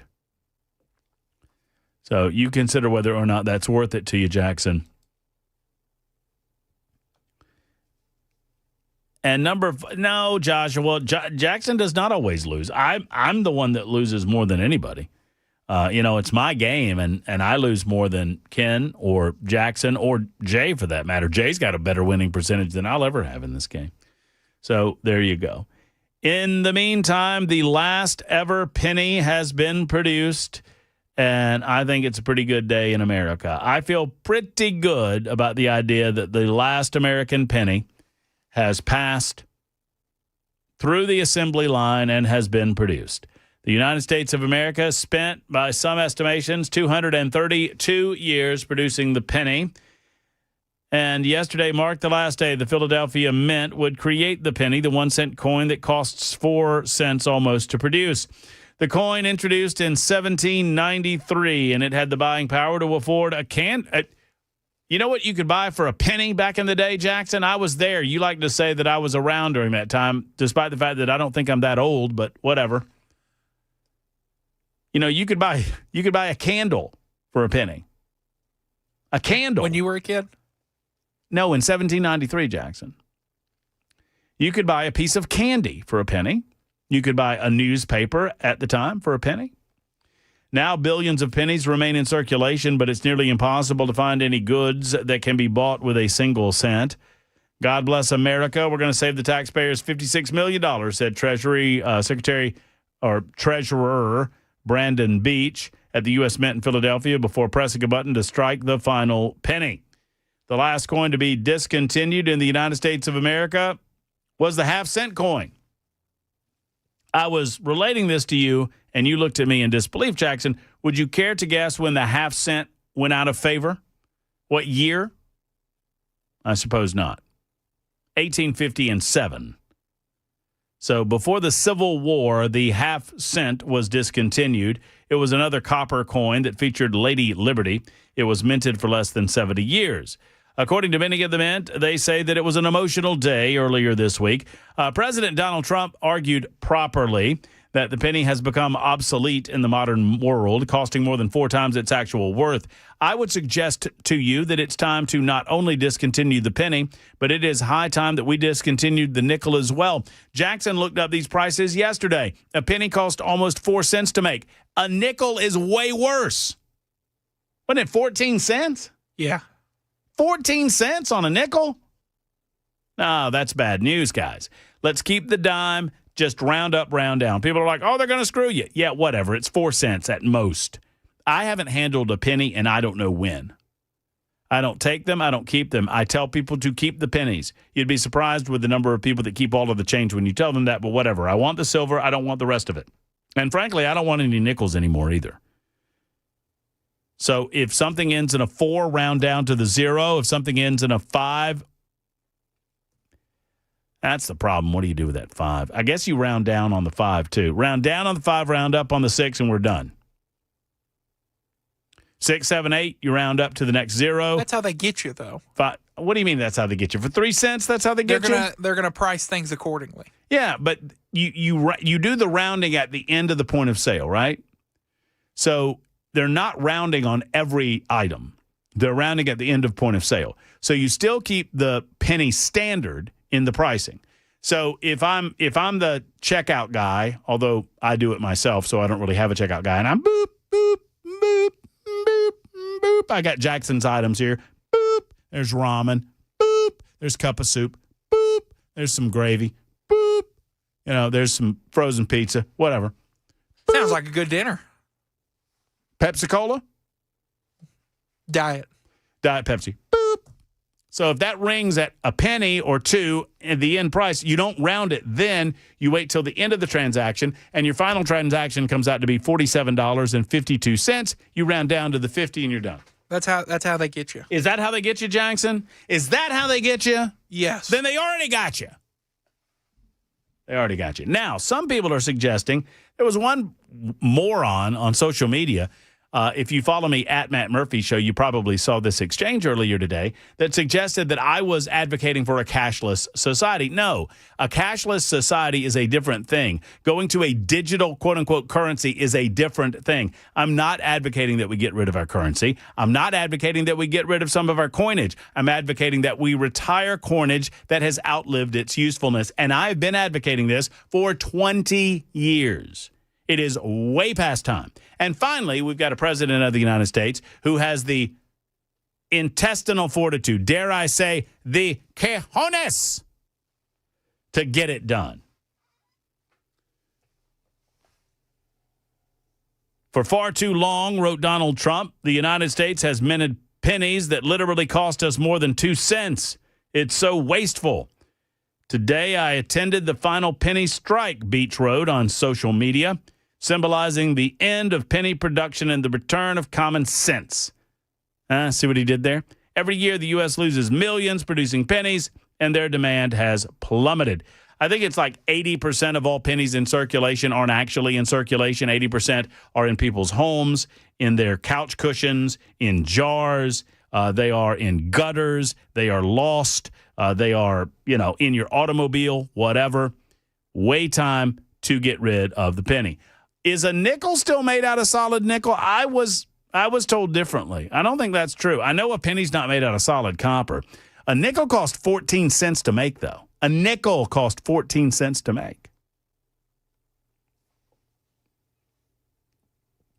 3347 says if you pay with a debit or a credit card, doesn't make a difference. You're still paying the actual amount. Exactly. Jackson, do you use a lot of... I'm curious, you youngster over there, do you use a lot of cash? When not as much as I probably should. So what do you care? I don't really use cash very much.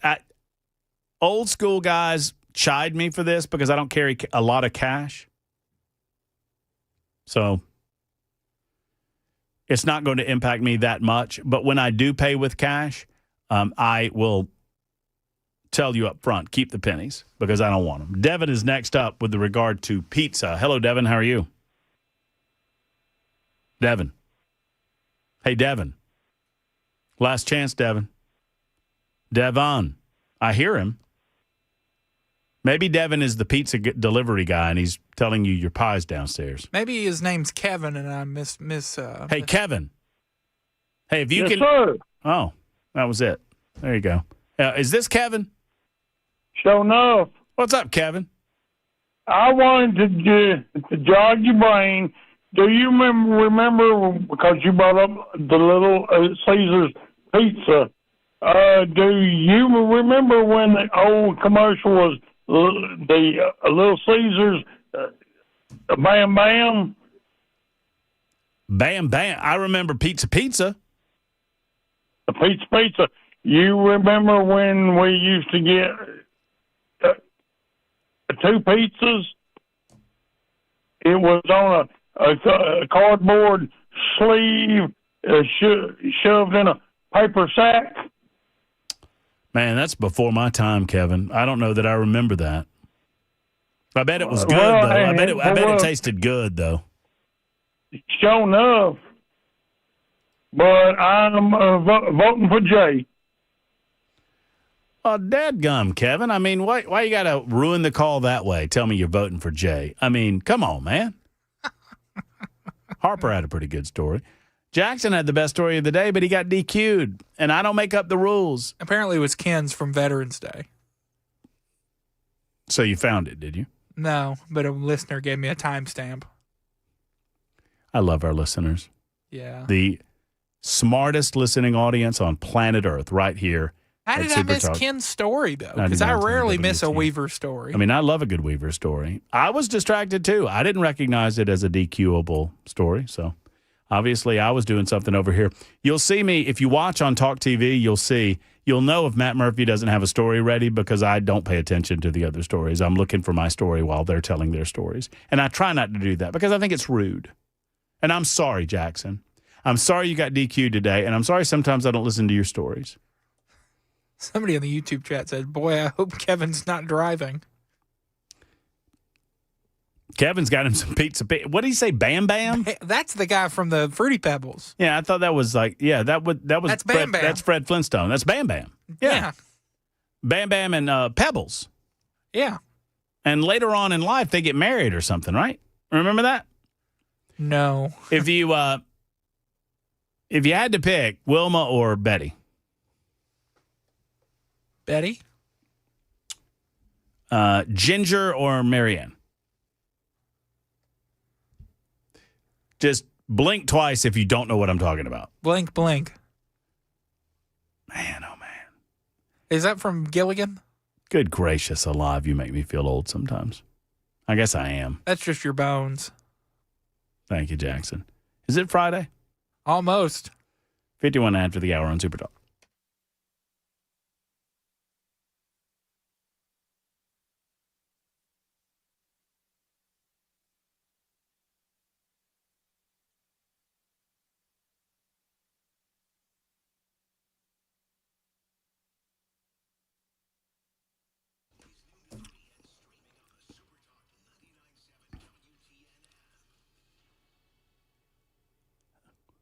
Sally has written in, by the way, Jackson, and Sally is convinced that the term cleaning his shotgun is a euphemism.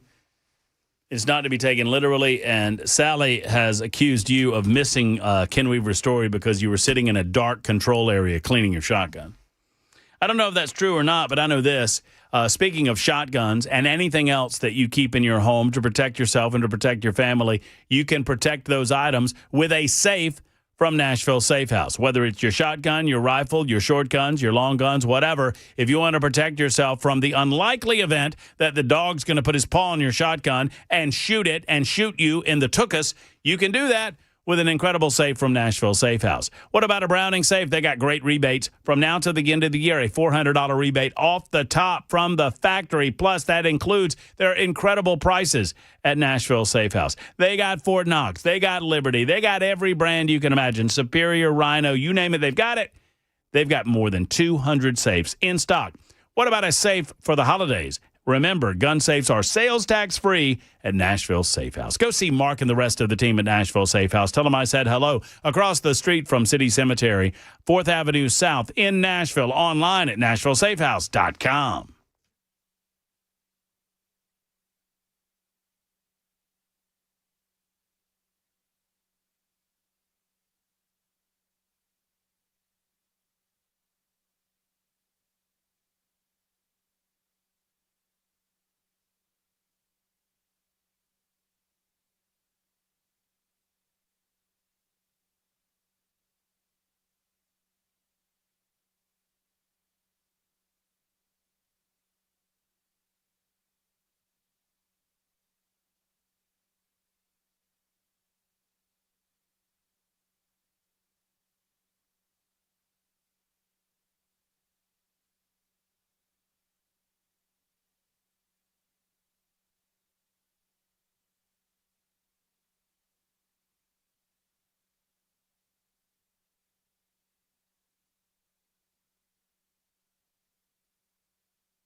Volunteer Outfitters is located in Hendersonville. Now, I'll give you the directions. It's pretty easy. Go 65 to Vietnam Veterans Parkway.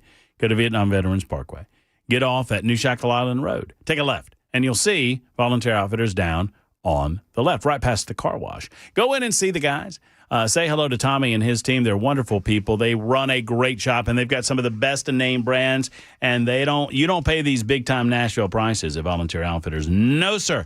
You pay less, but you get more at Volunteer Outfitters. And you need to stop procrastinating because you know as well as I do Christmas around the corner. And they've got all the brands that you know and love, like Orca, Southern Marsh, Durango, Muck, and Extra Tough boots are 15% off every day. How's that possible? They got Huck. They've got brands like Drake. Anything for hunting gear, golf attire, work boots, fall, winter clothing. They've got it at Volunteer Outfitters. And don't forget about T-Shirt Tuesday. You buy any item at the store, and you get a free T-shirt on Tuesdays at Volunteer Outfitters. Don't show up empty-handed for Christmas. Give them a call if you want to ask if a particular item's in stock, 615-826-9337, 826-9337, or go by and say hello. Volunteer Outfitters in Hendersonville.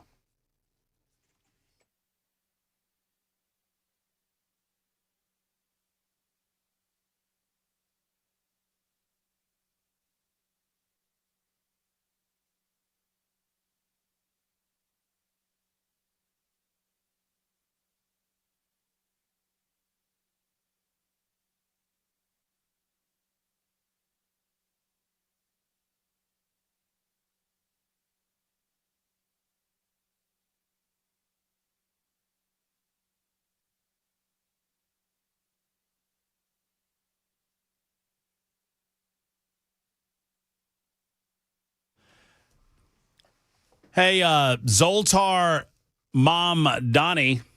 I call him Zoltar because that was in the big movie. Old Zoltar up there in New York City he's not even mayor yet, and he's backing off of his campaign promises. He has already backtracked on free buses. He's already backtracked on free grocery stores. He's now backtracking on free housing. So what else is there to backtrack on? You've backtracked on just about everything else under the sun. Speaking of backtracking, I wish that our political leaders would backtrack, those in the White House would backtrack on these stimulus checks. But sadly, earlier today, Scott Bessent doubled down. Little audio and video here, Jackson, if you don't mind. Oh, no, wait. You know what? We don't have time for the audio and video. I'll have to wait till tomorrow. Let's not do that now. He backtracked on that. Well, no, he doubled down on it, saying that we were going to give individuals $2,000 stimulus for those making under $100,000 a year. Congratulations, Jackson. You might have $2,000 coming your way, unless you're making over $100,000. To which I would say you're putting in the overtime, if that's the case. But Jackson puts in the overtime every single day. Little Caesars did have BOGO pizzas back in the mid-'90s. It was great. Well, I know they did I understand that they did a twofer. That's where the pizza came. Pizza, 2 pizzas. And, he would hit his little stick. You remember the Little Caesar guy? They still use him, right? And he would hit his little stick, and his pizzas would flip on his stick. I remember that. I just don't remember him ever saying bam, bam at any point in time. 4460, was it 4460 that offered the proof? Did you see that on the super text line? Okay. Also, Eric says slap is incoming for you. Oh my gosh, he sent you a slap on the super text. You see it? Oh, popped you one. There you go. We're going to have some fun on tomorrow's show. We will continue breaking down some of the opening of the federal government and what that means for you. It's nothing good. Chemtrails were back in the sky today. Did you see that? My good friend Dusty Slay alerted me to it earlier today. Our good friend, great comedian Dusty Slay, say, hey, Murph, look up. Chemtrails are back. I looked up, immediately saw 3 of them. It's like, oh, my God, maybe there's something to this. I'm being converted. Y'all have a great evening, folks. Until tomorrow at 3 o'clock, hug your loved ones. Take care. So long, everybody.